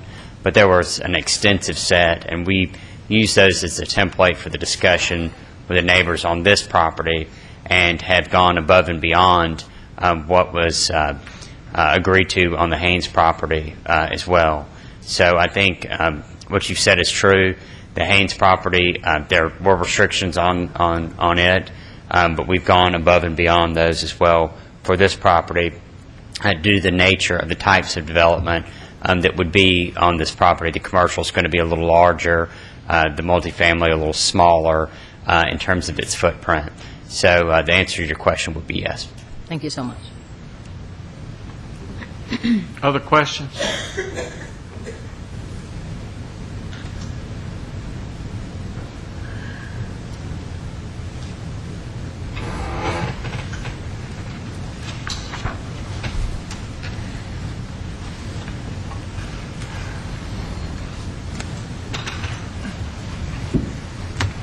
Mayor?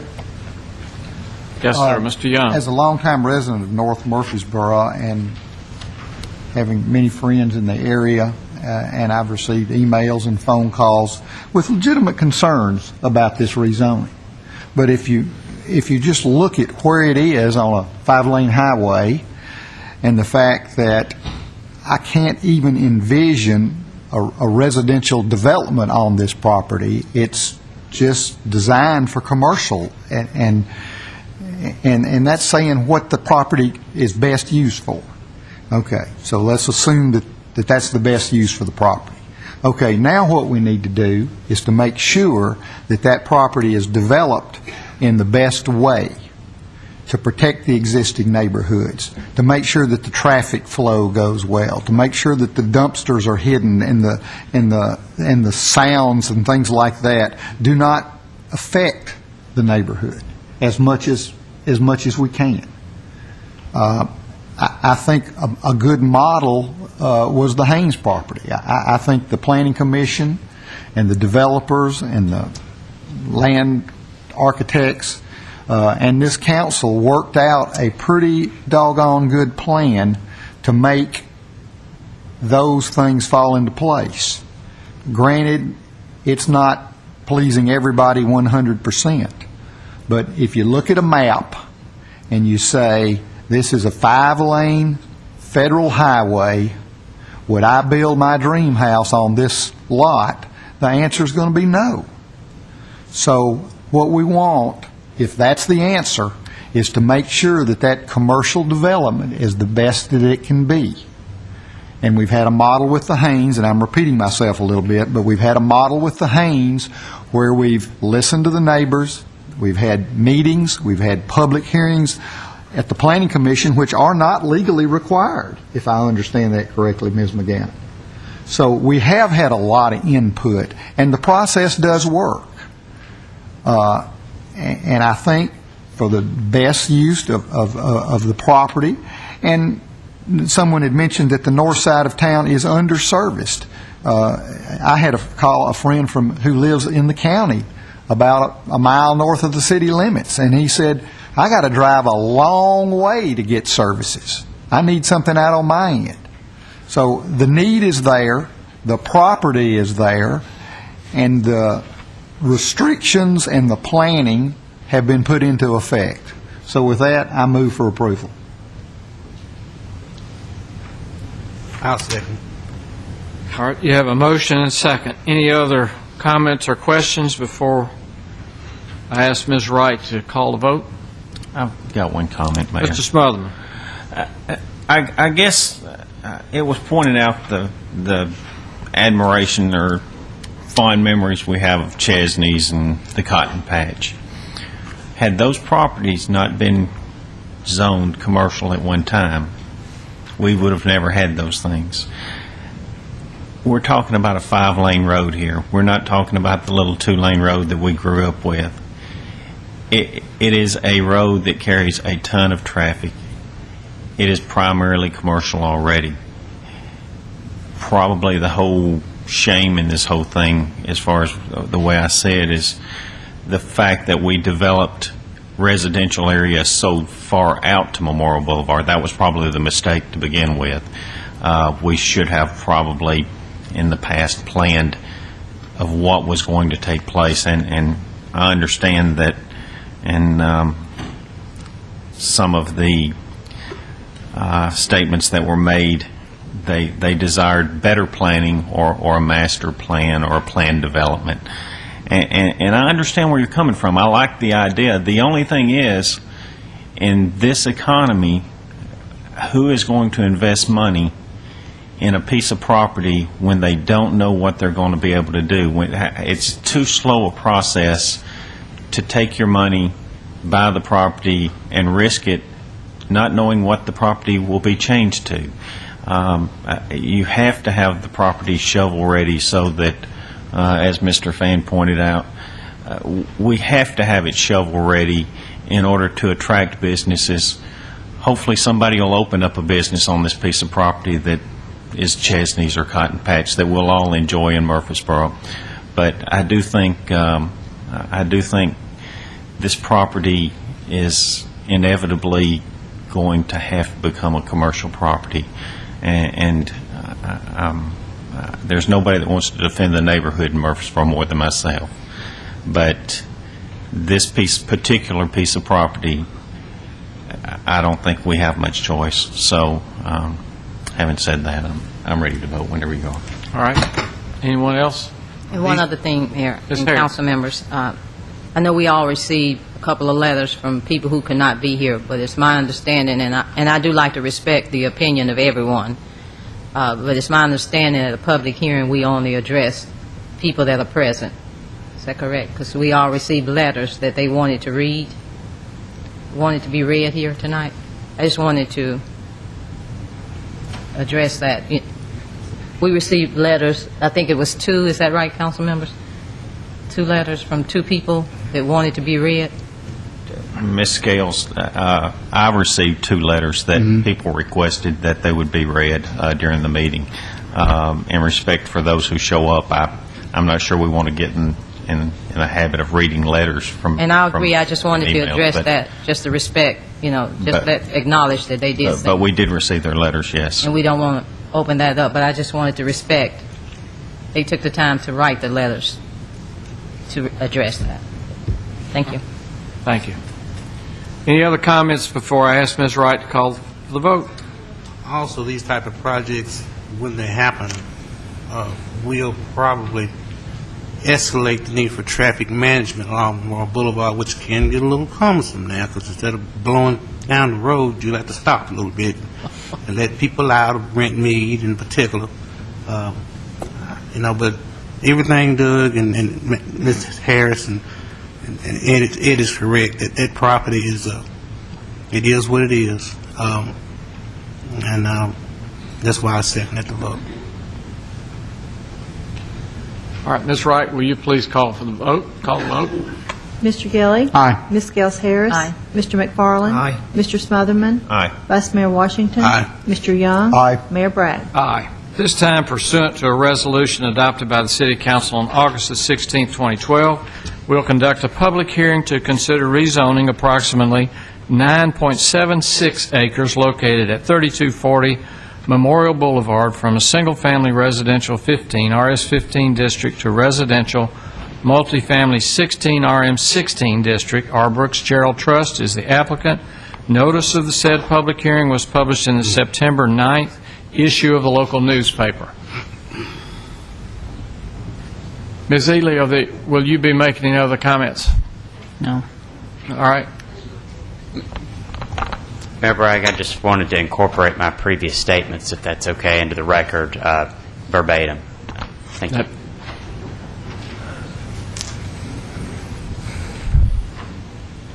I'll put a map up for you. All right, just so everyone knows, this would be the blue property, and this is the 9.76 acres in the rear. If there are any questions from the council for Ms. Ely or those who are wishing to change this zoning, now is a good time to ask those questions. If not, I'll go ahead and open the public hearing. Do you have any questions, council members? If not, I'll go ahead and open the public hearing at this time, and anyone wishing to speak for or against the rezoning of the blue area, which is to the rear of the previous area that has just been rezoned commercial highway on first reading, hasn't been rezoned, but it has been passed on first reading. Please step to the microphone and give us your name and address and your comments, please. Those wishing to speak for or against rezoning to the RM16. Is anyone here wishing to speak for or against the rezoning to RM16?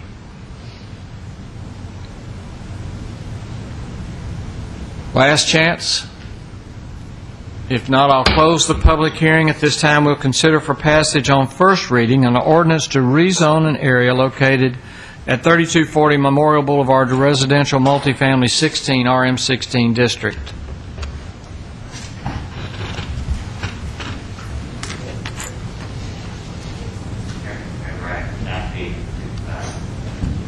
But I would like to incorporate my previous statements and Mr. Caldwell's previous statements into the record, please. All right.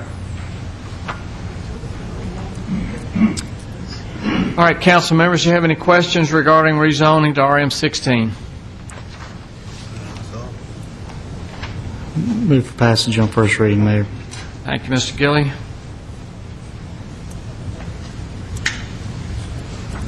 Second. Mr. Young, we have a motion and second. Are there any questions as to the motion? If not, please call the roll. Mr. Gilley? Aye. Ms. Gels Harris? Aye. Mr. McFarland? Aye. Mr. Smotherman? Aye. Vice Mayor Washington? Aye. Mr. Young? Aye. Mayor Bragg? Aye. At this time, pursuant to a resolution adopted by City Council on August the 16th, 2012, we'll conduct a public hearing to consider rezoning approximately 4.5 acres located at 3268 Memorial Boulevard from single-family residential 15 RS15 district to highway commercial CH district. Wayne and Kathy Nobles are the applicants. Notice of the said public hearing was published in the September 9th, 2012 issue of a local newspaper. Mr. Adelot. Thank you, Mayor. This is the property that's colored orange on the map that we have on the television screen. I'm going to take just a moment because I want to talk a little bit about buffers. This property is the property that is immediately adjacent to the property that's zoned single family. I had quite a number of calls about that. There's been quite a number of discussions I've had with people, and I wanted to help maybe the council and the public to have a little better understanding about buffers and what they mean to me, the planning staff, and to the planning commission. In our zone ordinance that we adopted in the late 90s, the sections that deal with landscaping, we made provisions for the possibility and likelihood and the circumstance that single family will immediately abut commercial property. And that when it happens, what do we do? Well, one of the things we do is require a type D buffer. What a type D buffer is on a scale of A to E, with E being the most demanding and restrictive, we require the type D buffer. It is 12 feet wide. That's a minimum size. It's designed to have a dense planting to help stop lights, to help stop noise, to help stop visibility. I think that is such a tremendous improvement over what we had before we adopted that standard. Because before we adopted that standard, we had a requirement for a 5-foot planted with shade trees, 20 foot on center. And almost invariably, that would be pine trees, and invariably they seem to die. Our new standard has worked much better, and we've used it in places like Garrison Cove, backing up to the Kroger's grocery store. We've seen it at Innsbrook, backing up to the grocery store out there. So this is a type of buffer required. One of the things we like to see and we try to promote is the preservation of existing trees. When I can see a healthy stand of trees along a fence row and a property line, that is much better than trying to plant old or try to plant small trees and hope that they survive and then require that they be maintained.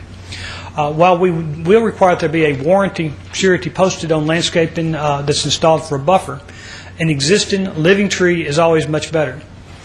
When this application came to me, that was one of the circumstances we were looking at. We saw an existing viable tree row along the back property line of the single-family homes, along the property line that's shared with this tract. And the question became, well, how do we approach this? And it appeared to me that one of the best approaches was to see this property combined in a development plan with the property to the south, the Gerald property, so that this property could act as a buffer in many respects when the design comes from the single family and the commercial parking lots and buildings and the activities there. Regardless of the kind of buffers we specify, it's my belief that distance is the best buffer. And when I can see the tree canopy preserved, that it will add a little bit of distance. So I wanted to offer that explanation to you, a little bit about the buffers and why we saw this application come in this form. This is something we did discuss, and I felt that what would be the best, really the best approach would be to see this property combined with the larger tract and see it developed with a detention area and as a buffer area for whatever happens there. One of the circumstances that goes with this property is it's long and narrow. Because it's narrow, it's not going to be a very good candidate to see a commercial development by itself. A second circumstance that goes with it is the proximity to the intersection with Brent Mead Drive. It's going to be difficult to see a left turn out of this site. So it would really be best from a traffic management standpoint that it combine, again, with the Gerald property. And during the Planning Commission discussion, I indicated to Mr. Pearson that was my heartfelt desire, because I think it will result in a much better development of the property. So with that, if you have questions, I'd be glad to answer them. We do need to have this public hearing tonight, and then you need to deliberate and consider a motion. Okay, council members, as you can see, I'm not the mayor. And I'm going to get this chair right back.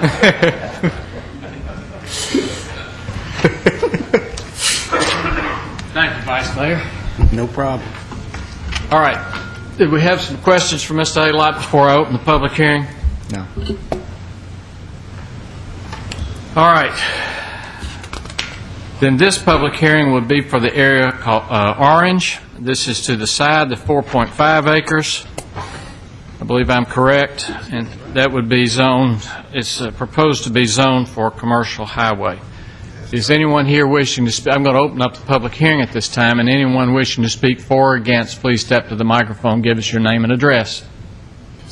Mayor Bragg, once again, I'd like to incorporate my previous statements into the record for this zoning and the statements of Mr. Caldwell. All right. Thank you. Please give us your name and address. My name is Charlotte Quinn. I live at 318 Westchester Court, Regency Park. In fact, my backyard is the southwest corner of Terry Haynes' property. He was my neighbor for 15, 16 years. Now, y'all don't give a good Southern woman another chance to speak at a meeting and her not take you up on it, so I am back up here. We're glad to have you. That's right. I'm a tax-paying registered voter. I know you're glad to have me. Yes, we are. I own property. I know that. Now, I got a problem here. We had these homeowners meetings, and we go over to the First United Methodist because they allowed us to come in. And we had a meeting on December 6th of 2010. Joseph Hagelot showed up. I forgot his first name, but Mr. Caldwell showed up. And I believe Margaret Ann was there. And so we had all these discussions.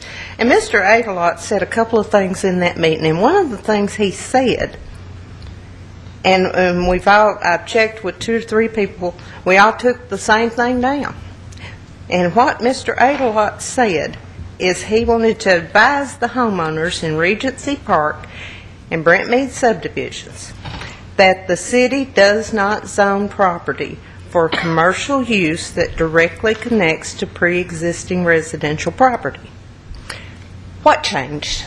He's your city representative. What changed between December 6, 2010 and today? I need to ask that question. The other thing, you know, it really bothers me. You want to talk about buffers.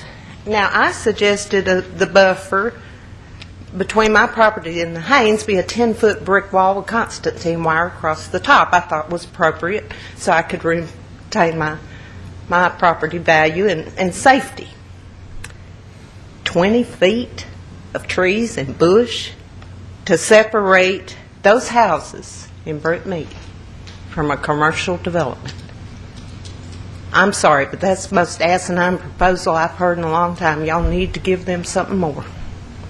You need, I mean, if this was your property, and that's 20 feet right there, I don't think so. People will be hopping up and down saying, you're not going to do this to me.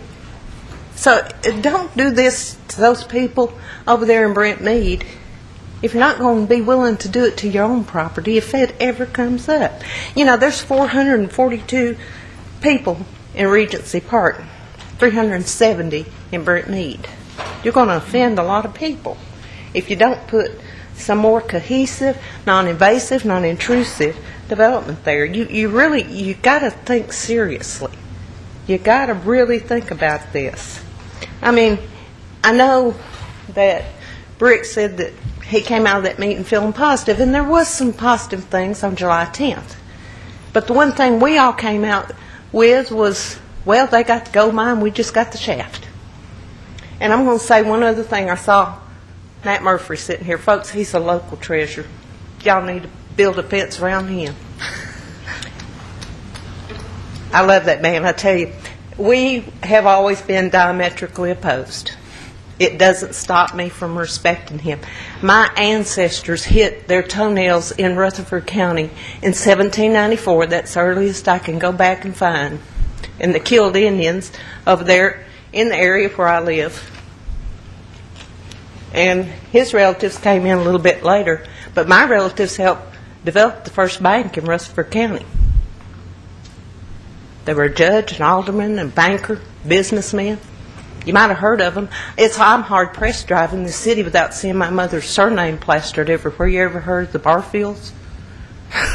Barfields and McCoys, or Barfields and Murphys. We're lucky to have that man alive. And I told him at that meeting on July 10th, he walked up to me and I said, you know, I did my genealogy. He grabbed his chest. He said, oh, my God, don't tell me we're kin. Bless his heart.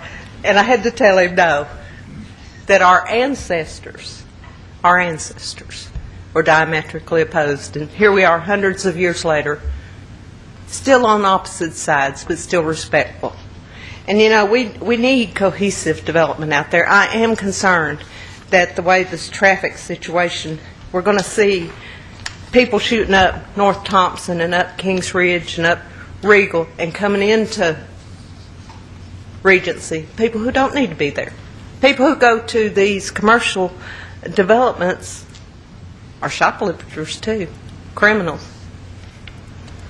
Keep them out of our neighborhood. I have not heard very much about how this development is going to protect us and our homes and our lives and our children and our grandchildren. And I just, you know, consider the brick wall with Constantine wire as a buffer. Thank you very much. Thank you. Others wishing to speak?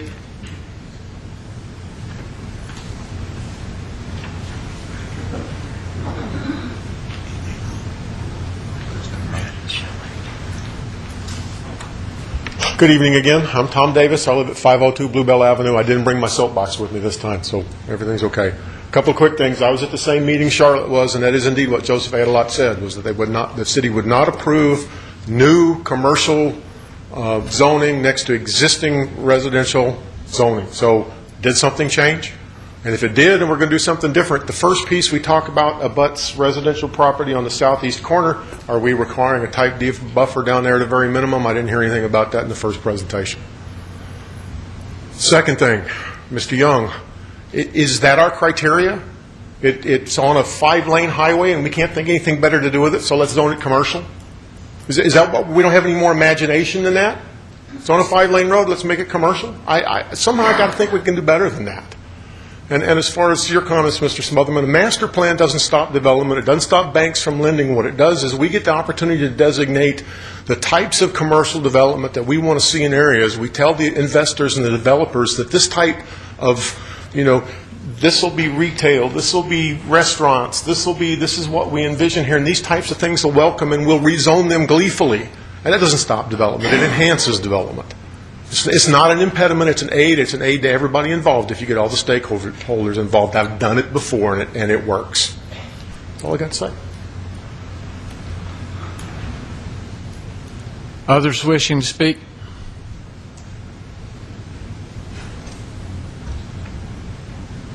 Last chance. If not, I'll close the public hearing at this time. We'll consider for passage on first reading an ordinance to rezone an area located at 3268 Memorial Boulevard to CH.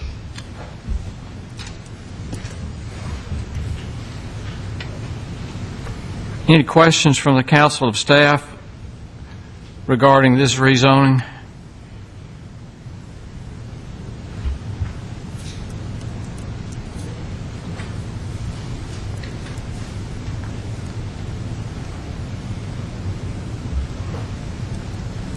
Mr. Smotherman. I guess of the three properties, this is the one I struggled with the most because it does put commercial property directly next to the residential property there. However, I understand that this area is truly a commercial strip, and in order for us to successfully develop it with a plan, whether it be a written down plan or truly just a plan of this as being consistent with what we've done in the past, I think we have to try and protect the residents as much as we can. And I think these restrictive covenants do put things in place that do protect those neighbors. I'm not sure if I want to be protected by the brick wall or enjoy the flow of the air going through the trees, but there is, there is nothing that's going to protect us completely other than, I guess I encourage you to have a gun permit, because by the time the police get there, it's going to be too late. But we have a wonderful police department. We do have wonderful fire protection. We do have wonderful things in Murfreesboro that are planned and put in place to try and protect people. The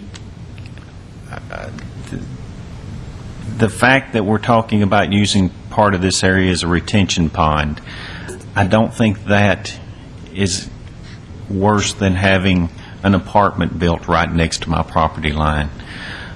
Also, if we could go back and do it all over again, I just wish those few houses that extend from basically the Brent Mead community out to Memorial, I struggle with why we built those houses there and why that strip was developed. Because I guess Memorial's probably the second major corridor of Murfreesboro as far as traffic flow. It's inevitable that from there out towards Walter Hill will continue to be developed as commercial properties. If there's anything that we can do with the covenants and to restrict the use of that land to protect the neighborhoods, I've got a great deal of confidence at this point and what they've tried to do, the effort that they've made to make it as hospitable as possible. A couple of days ago, I parked across the street from the property over next to the Haynes property and looked at it for 30 minutes or longer. And sitting there and looking at the property, there's nothing that they're going to build on that property that's going to be as beautiful as what it is now. It's just not going to happen. But change is coming, and as you said, my forefathers, I guess, came here in 1740. We beat you by just a little bit. We were on a buffalo trail in Rover, and they knew that change would happen, and it's inevitable. And I guess this is one situation where I want to protect the neighborhood every bit that I can. But in this particular situation, I have to support. I think this is the best thing we can do with this property. I actually think that we're doing the right thing by zoning it commercial with the restrictions that we've got on it to protect them, the neighborhood. And I hope we're successful at that. Thank you. Thank you. Anyone else wishing to comment?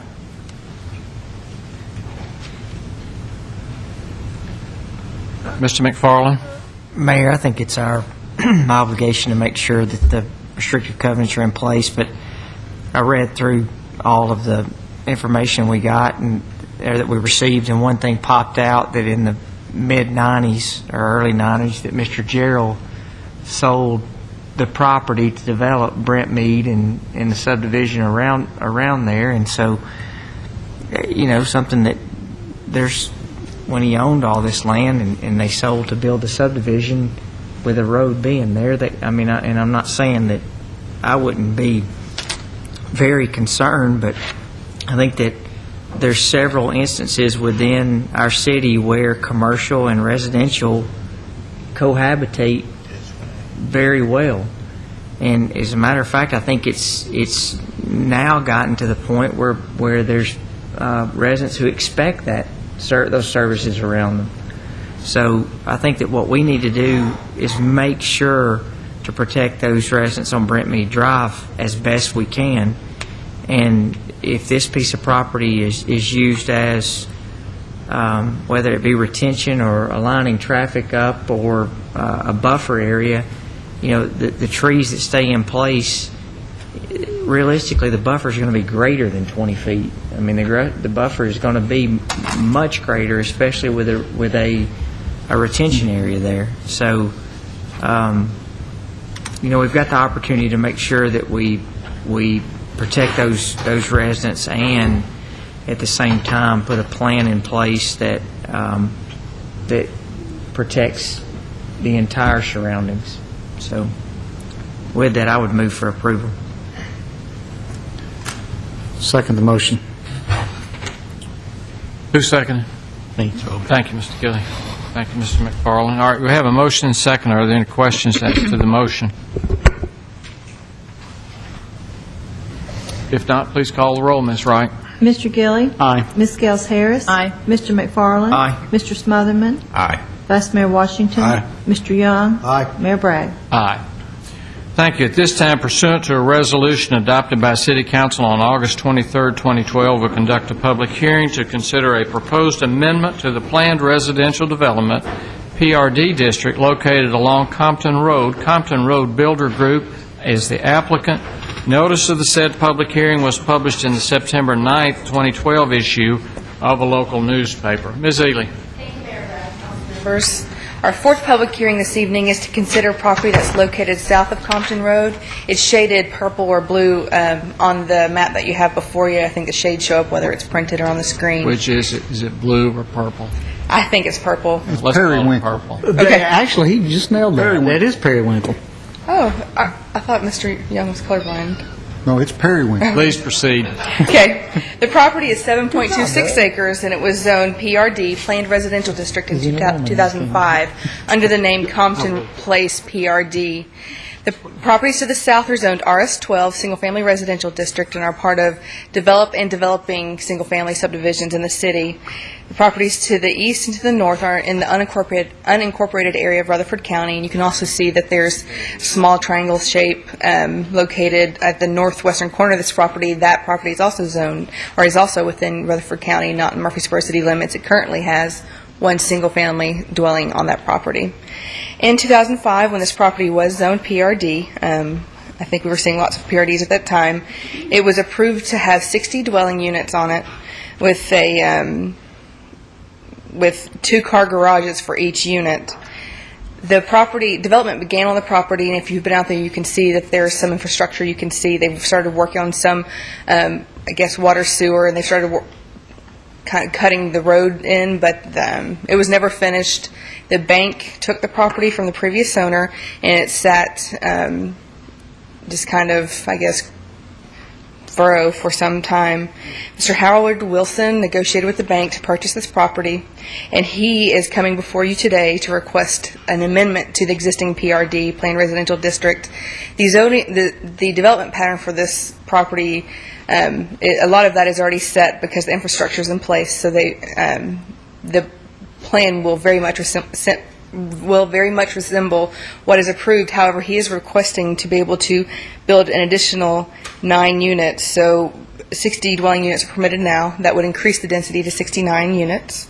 He's also requesting to change the unit mix so that not all of the units have garages attached to the structures, so that 24 of them will have either one or 2-car garage, and then there will be surface parking available for the residents and for guests of the residents. And for those people who have been interested in this project, and I did get several phone calls, I asked them to drive along River Rock Boulevard and take a look at General's Retreat. And the proposed development would be very similar to that. As a matter of fact, Mr. Wilson was involved in that development of that project as well. And so it gives a good visual example of how he's hoping this to look once it is developed. So the request, you've got a program book before you that outlines the requested changes. It's currently zoned PRD. For him to have these changes, you need to amend the PRD zoning to approve them. Amending that PRD zoning will increase the number of dwelling units that's permitted by 9 units total. It will change the mix of the parking situation, so some of the units will not have a garage, while some will, and there'll be more surface parking than originally proposed. And I think Mr. Wilson is here. There you are. Do you have anything you'd like to present before they open the public hearing? Mr. Bill Huddleston is representing the applicant. He'll give a brief introduction to the project. If you have any questions, I'll be glad to answer them after the public hearing. After Mr. Huddleston's presentation, you should open it up for public hearing. Good evening, Mayor Bragg and members of the City Council. I'm Bill Huddleston, president of Huddleston Steel Engineering here in Murfreesboro. We're here tonight to present to you an amendment for the plan of General's Run being developed by Mr. Howard Wilson. As Ms. Ely stated, Mr. Wilson bought this property from the bank. It's basically an eyesore right now. He has already done some work to clean it up, and this development that he proposes will become a beautiful asset for the community, as General's Retreat has over on River Rock Boulevard. The plan originally approved by you had 60 condo units, each of them with 2-car garages, plus there were 36 surface parking spaces, just like in parking lots. So you had a total of 156 parking spaces on the project, which was 2.6 parking spaces per unit. The current amendment we're proposing tonight is for 45 townhome units and 24 condo units. So instead of 60 approved, we'll be looking for 69 approved. Each of those condo units will have a garage. They'll either be 2-car or 1-car garages. The developers indicate that they'll be mostly 2-car garages, so you ought to be able to at least get 24 cars in those different garages. You will have now, though, 102 parking spaces in the parking lots for this. It ties into more of a traditional townhome type development. So we will have a total of 150 parking spaces now, which is, when you add one for each garage, you're looking at 174, which would be 2.5 per unit. So we still have a lot of parking on this project, especially when you consider that the market is for now move-down buyers. I've become familiar with move-down buyers. They are a little older. Their children have left the house, basically. They don't need the larger home anymore, and they don't want the larger yard to take care of, and they don't need as much parking. The market's research that the developers have done indicates that they really only need 2 parking spaces per unit, but we're going to offer 26% above that to make sure we have enough for visitors. The infrastructure still does need to be completed. That includes drainage. The drainage is not yet finished. When it is, there will be detention that's required, so as we will not impact neighbors or the state right-of-way. Be happy to answer any questions at this time. Ms. Fionn. Mr. Holston, is there any provision in this, and I don't know if we can do this or not, Ms. McGannon may help me, about RVs and boats in the front driveways? Is there a homeowners association? Mr. Wilson indicates there will be restrictions that will prohibit that. A management company running the... Professional management company will be running the association? Yes. One other thing, Mr. Huddleston, there's an existing single-family home there. What are we doing to protect that resident? There will be a ditch constructed along the line between that residence and this development. That ditch will be designed to carry the stormwater off of this property, which would go that way. Once that ditch is completed, that stormwater will be directed to a detention pond, which is in the front of the property along the state route. Is there screening or fence? Yes, sir, I believe we do have. I don't know if you have a copy of the pattern book. Yeah. I do, but it's in the computer and it's not going to show me. There's a Type C buffer along the property between this development and that single-family residence. Yeah, and the existing tree line will be maintained. Thank you. Other questions? Seeing none, let me open the public hearing at this time. Anyone wishing to speak for or against this amendment to a planned residential development located along Compton Road, please give us your name and address.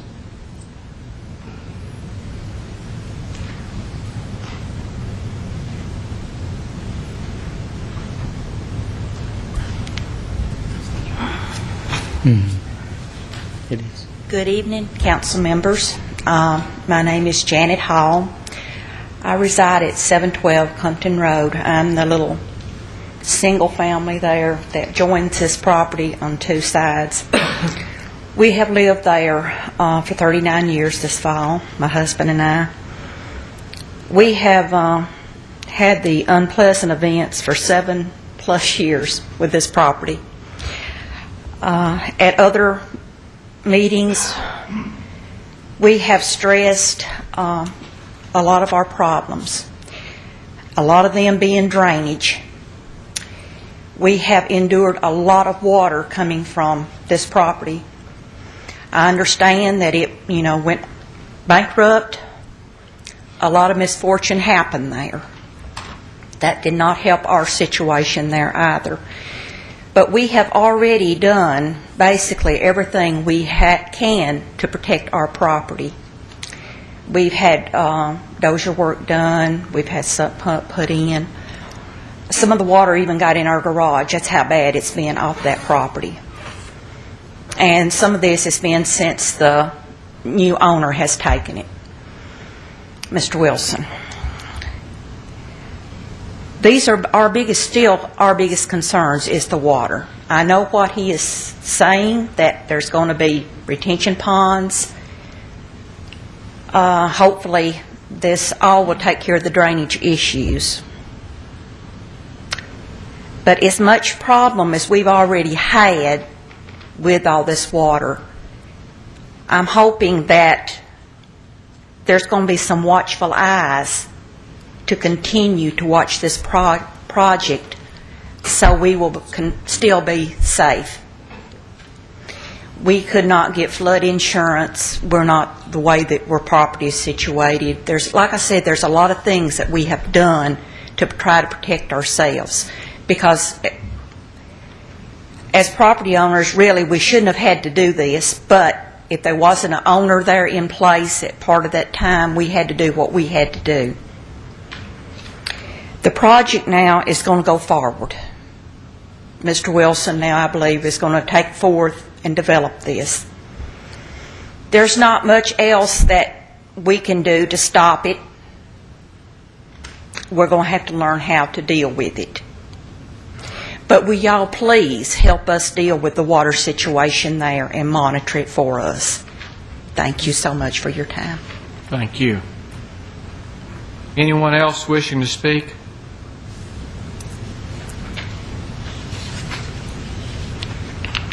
Anyone else? Last chance? If not, I'll close the public hearing at this time. We'll consider for passage on first reading an ordinance to amend the planned residential development PRD district located along Compton Road. Can we get Mr. Mr. McFarland? Can we get Mr. Adlott to address the drainage situation? Actually, during the Planning Commission public hearing, Mr. and Ms. Hall spoke. They called this to my attention. It's something that promptly after the meeting I got with our engineering staff, and they were out there the next morning. And I believe very promptly soon after that, Mr. Wilson was installing erosion control and working on the situation. I thought he was pretty responsive. He got out there pretty quick, and I think he made contact with the Halls too. Ms. Hall, I think he did, didn't he? Yes. They're nodding. They did. So I think he was very responsive. Once it was called to my attention, and then I think he already had an awareness, but I think he began to appreciate that the planning engineering staff had a very, very big desire that he begin to address some of the problems. I'll also say this: he gone out there and cut the weeds on the property. He got a bush hog out there. He bush hogged it, and within 2 or 3 days after the public hearing, it was in much better shape than it was before. As I got to looking into it, these were not situations that were caused by Mr. Wilson. Mr. Wilson bought the problem when he bought the project. It was the previous guy that got the mess started. The previous guy left it in a mess. He walked away from it, and it got out of hand. And I think to some degree, Mr. Wilson will be the salvation of the situation. What I think will be the best thing to happen is for the development plan to get back underway, to get the ditches completed, to get the drainage infrastructure completed, to get the ground stabilized with the sod and grass, and to get an on-site management, the people living there, able to monitor it and take care of it. But I will make sure I converse with our engineering department again in the morning and make sure they have been doing more than just spot checking, that they're keeping an active eye on it, and will. It's my expectation that soon after this zone is complete, if it's approved in this form with these amendments, we'll be getting the site plan and hopefully be getting it under construction. But I have seen a marked improvement from what it was when I first started talking with Mr. Wilson. Other questions? Mayor, Mr. Young? Mr. Huddleston's an experienced engineer, and Mr. Wilson's an experienced developer. Here's an opportunity to not only put a good project together, but to solve an existing problem that they didn't create. And I like the term watchful eyes. I think this project needs a little more drainage help, and I think you all know that and realize that. So with that, I'll move for approval. Second. All right, thank you, Mr. Young. Mr. Gilley? Any questions on the motion?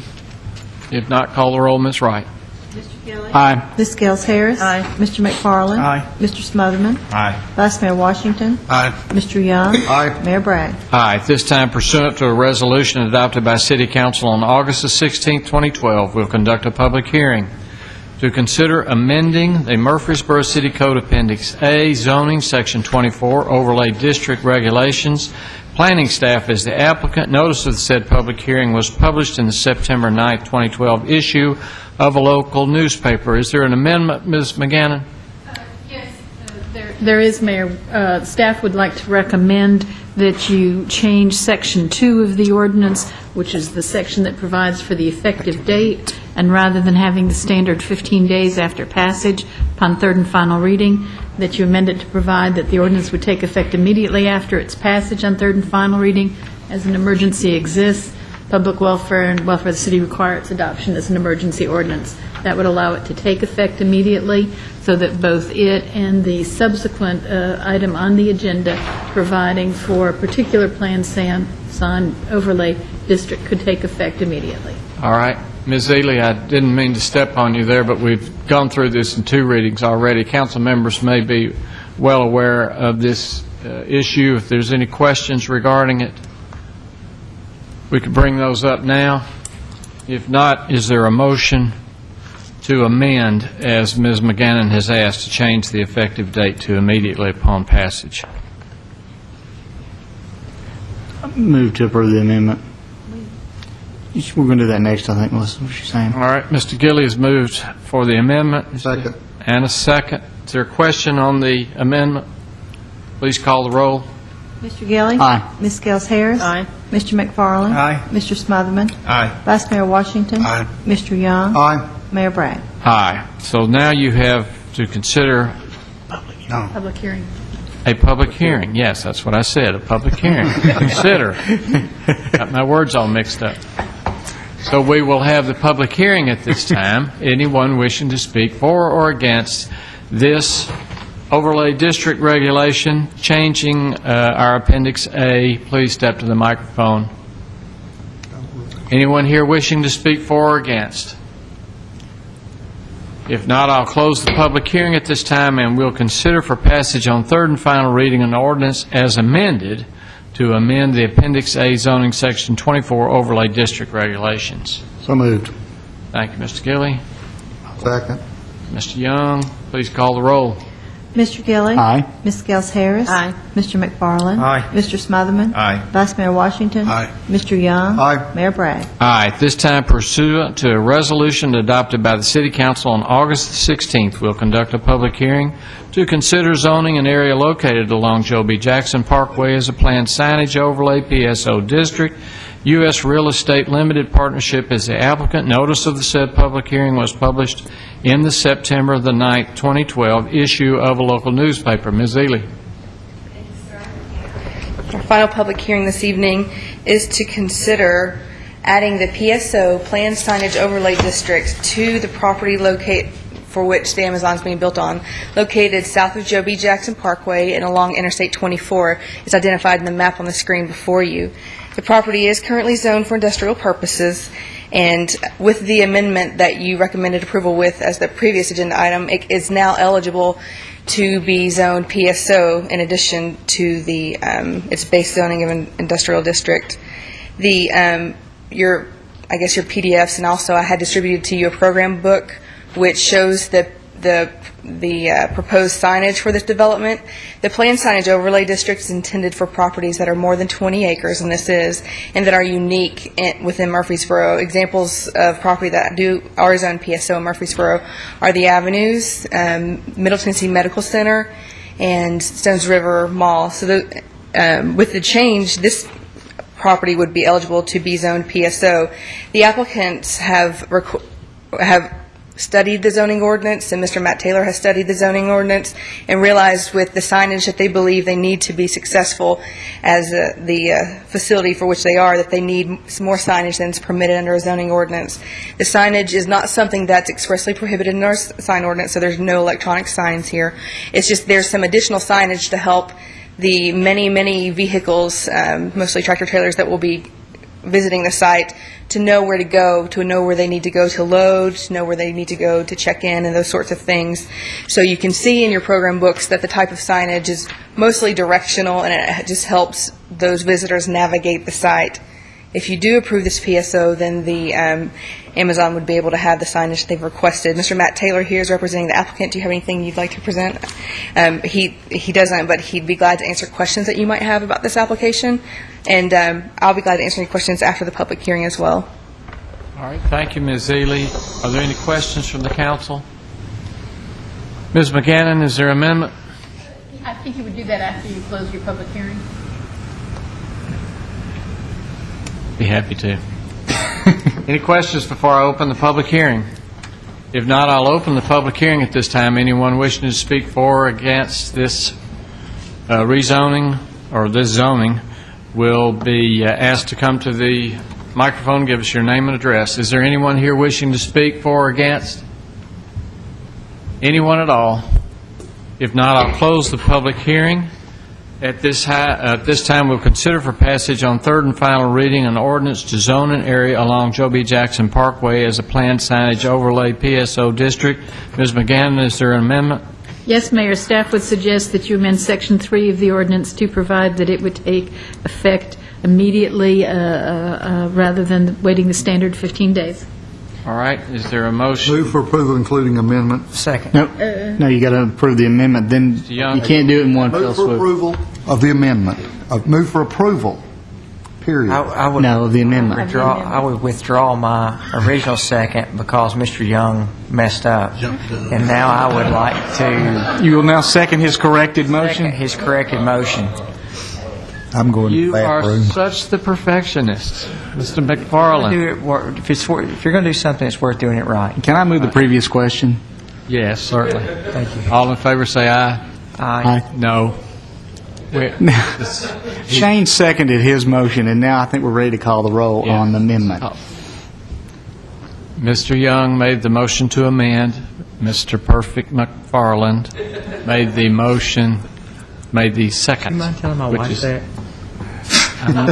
He just did if she's still awake. Thank you. He probably still is.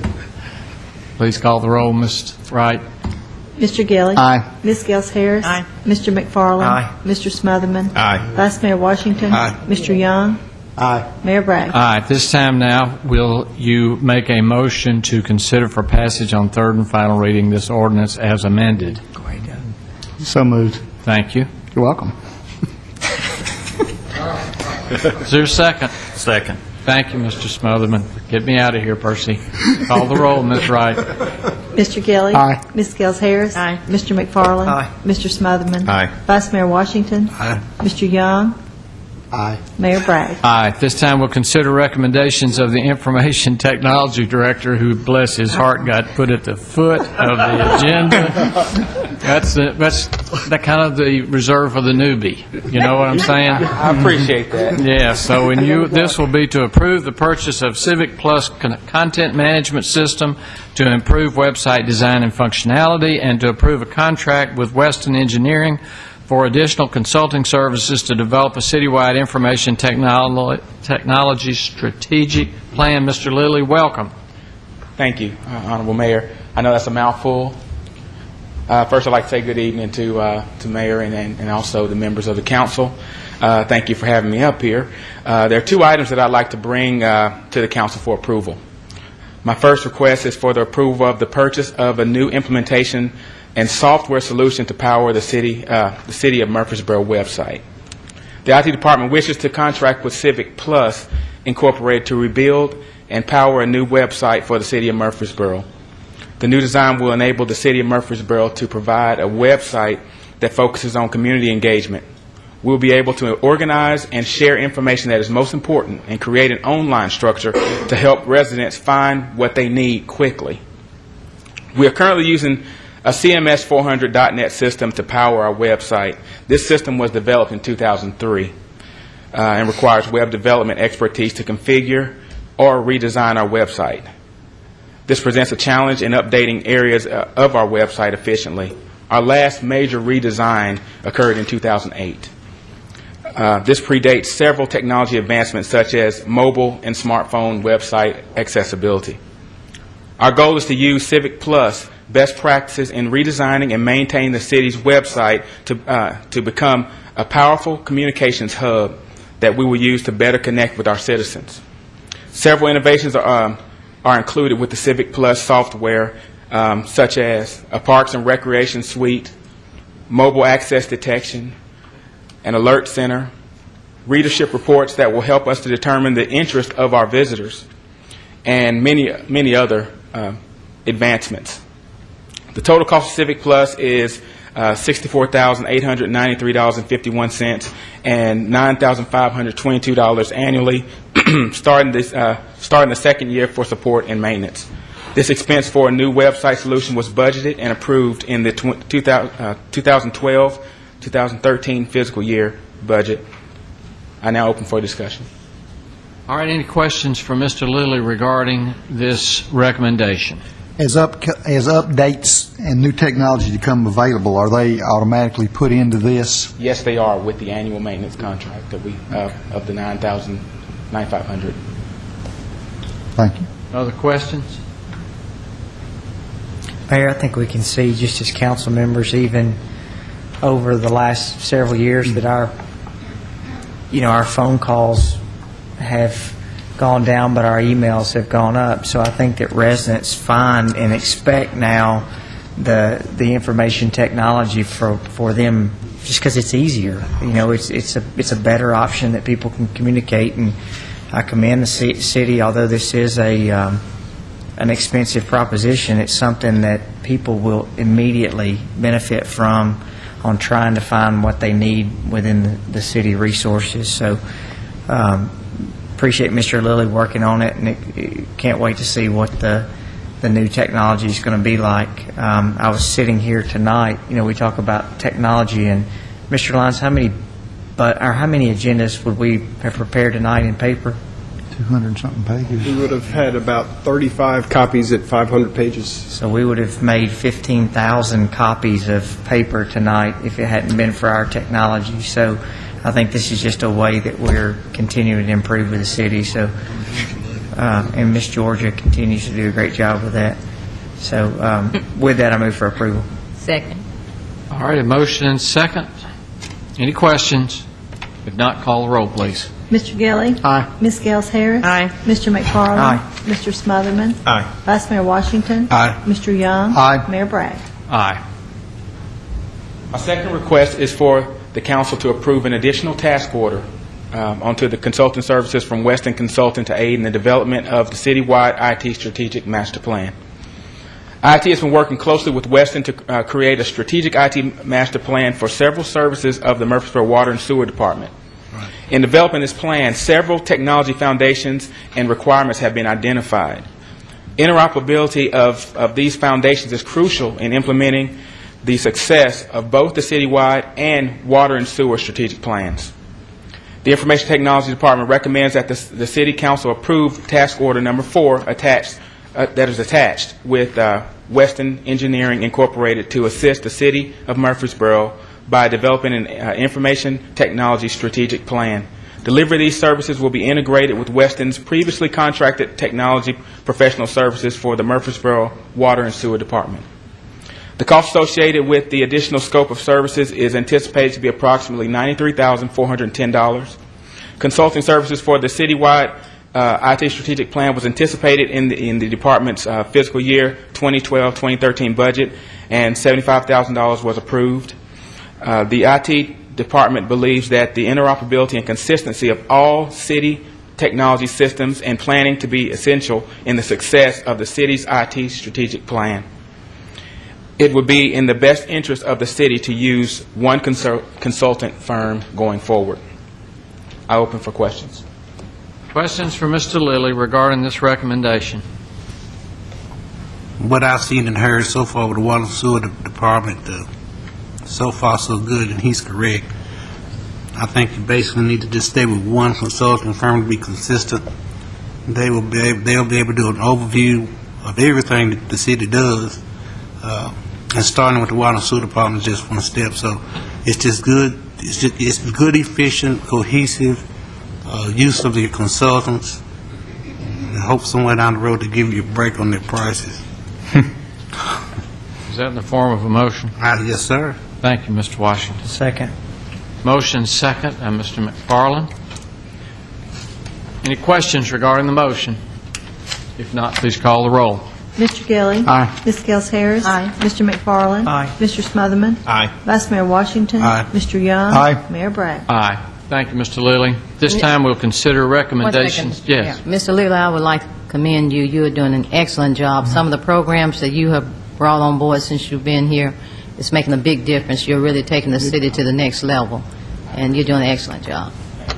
And Mr. Lilly, not only are you doing an excellent job, your son is doing an excellent job for the Blackman Blaze football team. Excellent job as well. Catch all the balls tomorrow night.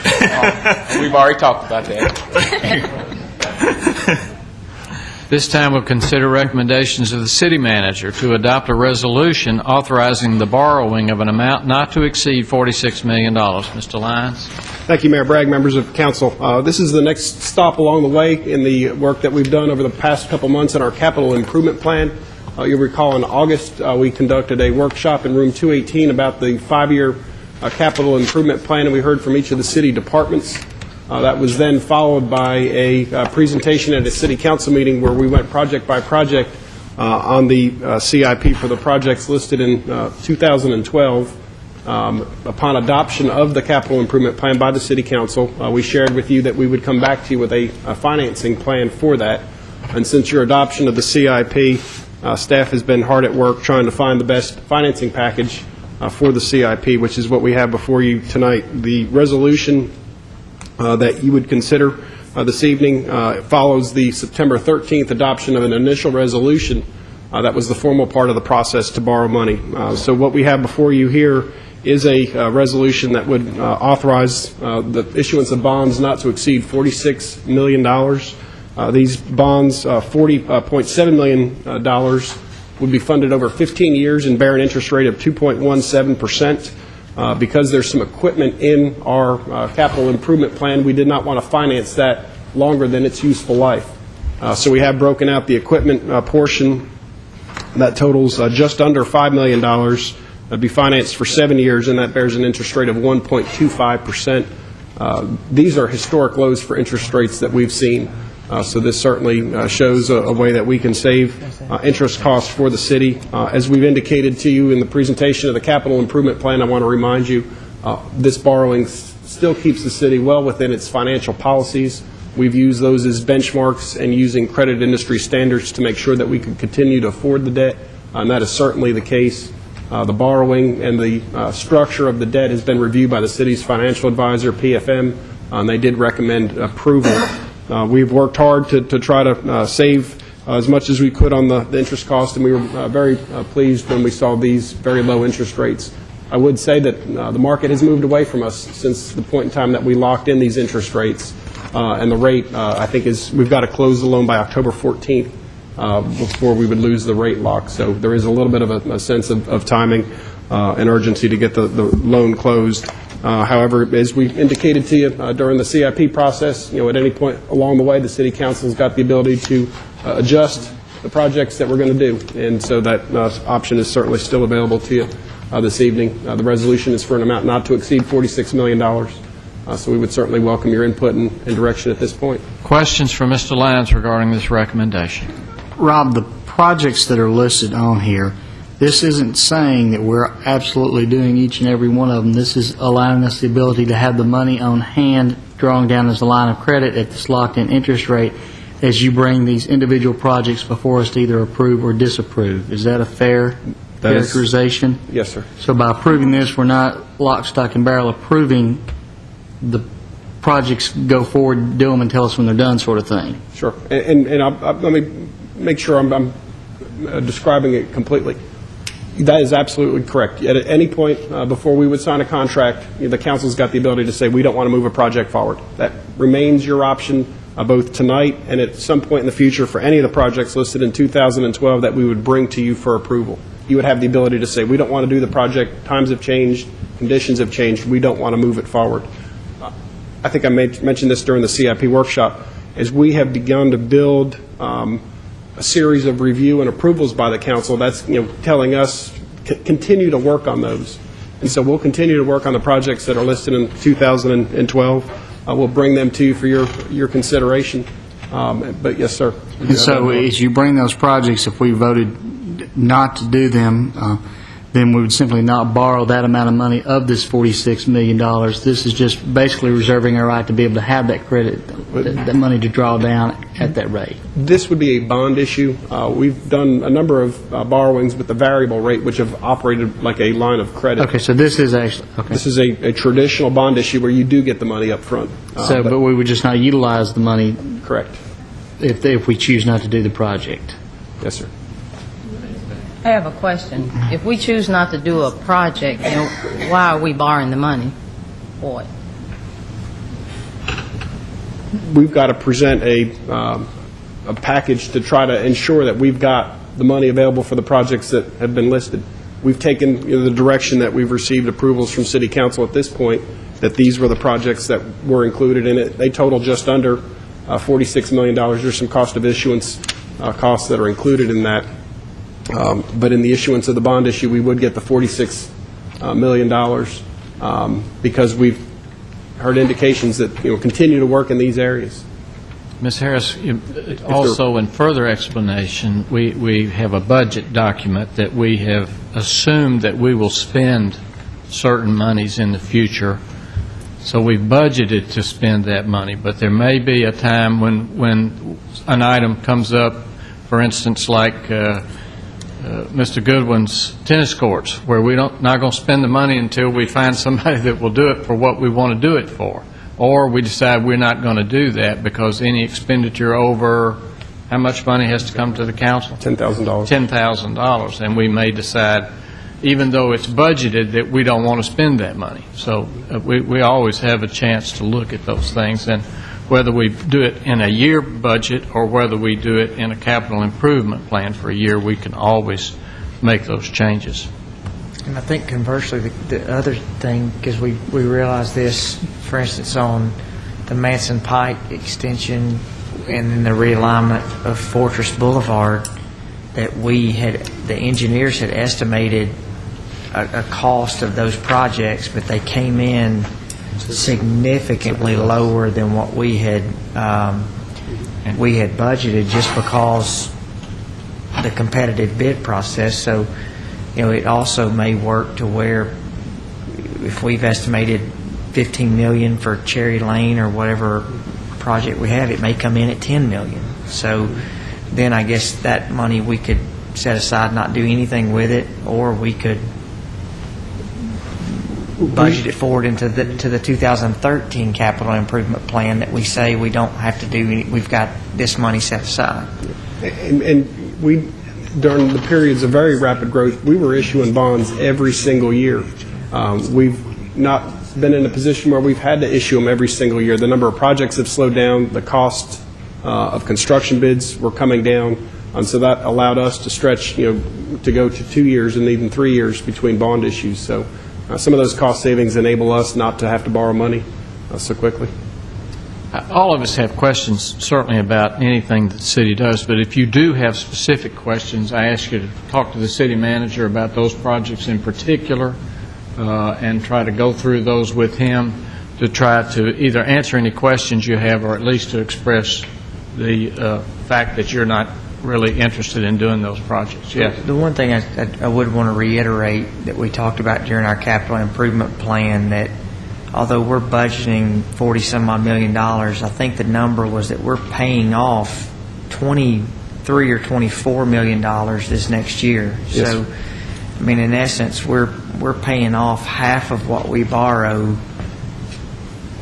in the same year. So, I mean, when you look at that, I mean, if you were to look at it in traditional banking terms and looking at a loan to value on what we're borrowing and paying off, I mean, that's a significant debt that we're paying off on a yearly basis. I would be more concerned if we borrowed $40 million and we're paying off $1 million a year. But I mean, when we're paying off half of what we borrow, and then we would, as a city, be completely out of debt in 10 years if we didn't borrow anything else. That's phenomenal when you look at where other municipalities and where the city is. And especially at a 1.25% interest rate, I mean, that's not very much. So, and I guess I'm just looking at say for instance, the project comes before us and we vote it down and we've already borrowed the money, to me, that's a waste of money, borrowing that money if we're not going to do that project, you know. I mean, that's just how I look at it. Well, we have the flexibility, though, Rob, if we decided to vote down a project and there was something in a further out year, to go ahead and take that money and utilize it for a project that we do want to do and have that money already at that lower interest rate, as opposed to taking the risk of not getting that low of an interest rate the next year.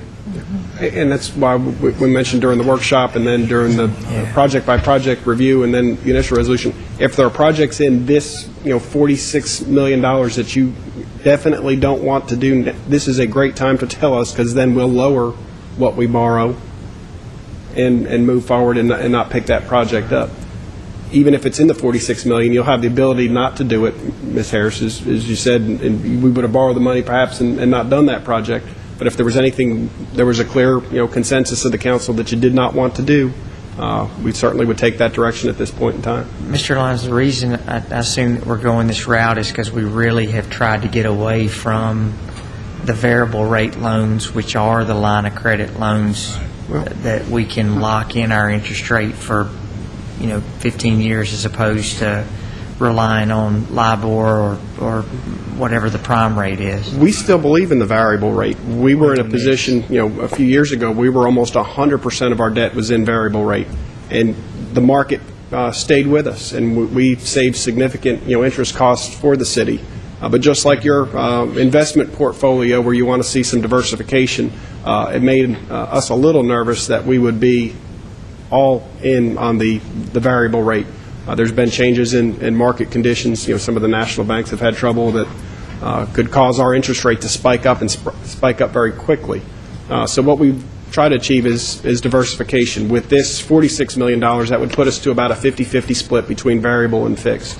However, when we saw interest rates hitting historic lows and locking in a rate at 2.17%, it's all about risk analysis. And the risk that rates could go higher than 2.17% on the variable rate really was something that drove us toward the fixed rate and locking that number in. Our financial advisor agreed with that. Now, if interest rates climbed, you might consider variable rate. By fixing this out at this low rate, it does give us more capacity for the next bond issue to consider perhaps some more additional variable rate. So that does give us that ability, down the road to do more variable. All right, you have this recommendation of the city manager before you. Any other questions or comments? If not, is there a motion?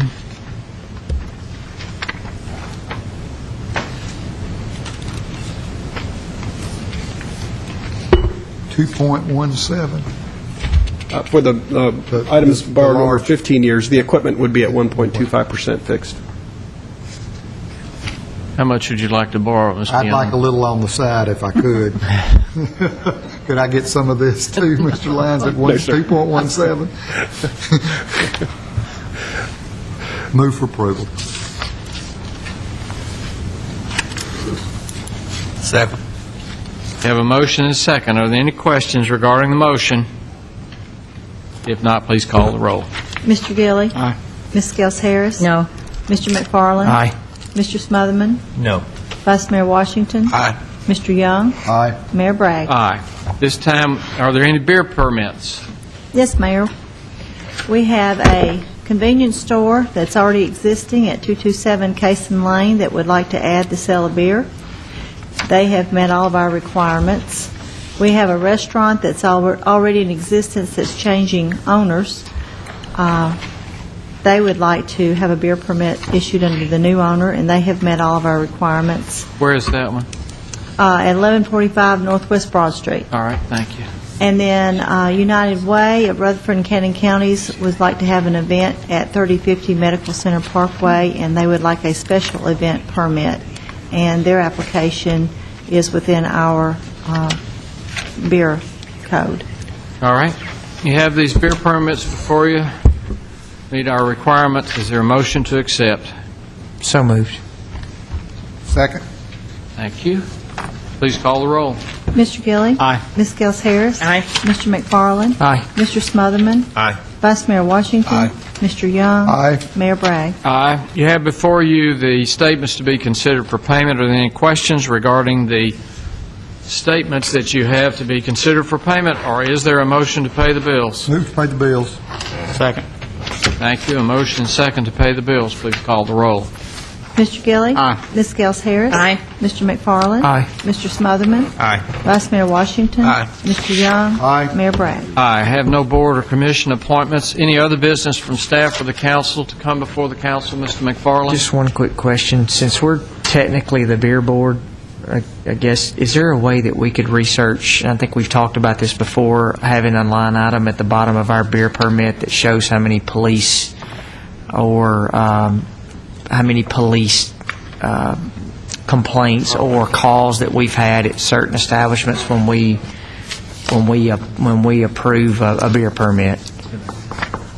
I'd like that to be on the application, that we can let police look and tell us we've been to this establishment 0 or we've been to this establishment 361 times in the past year. Let me check with Chief Chrisman in terms of how we track some of that number. We may be in a business in two different situations. One is that we were called to respond, and that may track a certain way. Yeah. However, our officers, in being proactive, also will do bar checks. Yeah. And that's initiated by the officer, and that also gets tracked into the system. So that blended number may or may not be indicative of something that's If we could come up with something that, I think that would give us a better idea when we're looking at these permits, that if we maybe can see some instances where we can track a little better. We'll get some research and get back to you. Thank you. Anything else? One question, Mayor, 30 seconds. Ms. Wright, how often are beer permits reviewed? Is that a one-year deal? I mean, is every beer permit renewable every year? Or No, sir. Only it changes? Only when they change ownership, change location, or change their doing business as name. So the police calls under one owner might not be the case for another owner, or if they change locations. That's one thing you might want to consider. If they pay their beer privilege tax every year, then unless they do something to have their beer permit suspended by selling to a minor or causing a public nuisance that would fit our ordinance, then they would keep their permit. I think they'll see what my request is, that we try to find a way that we can track that, get information back to the council on that. All right, anything else? You're adjourned. Thank you.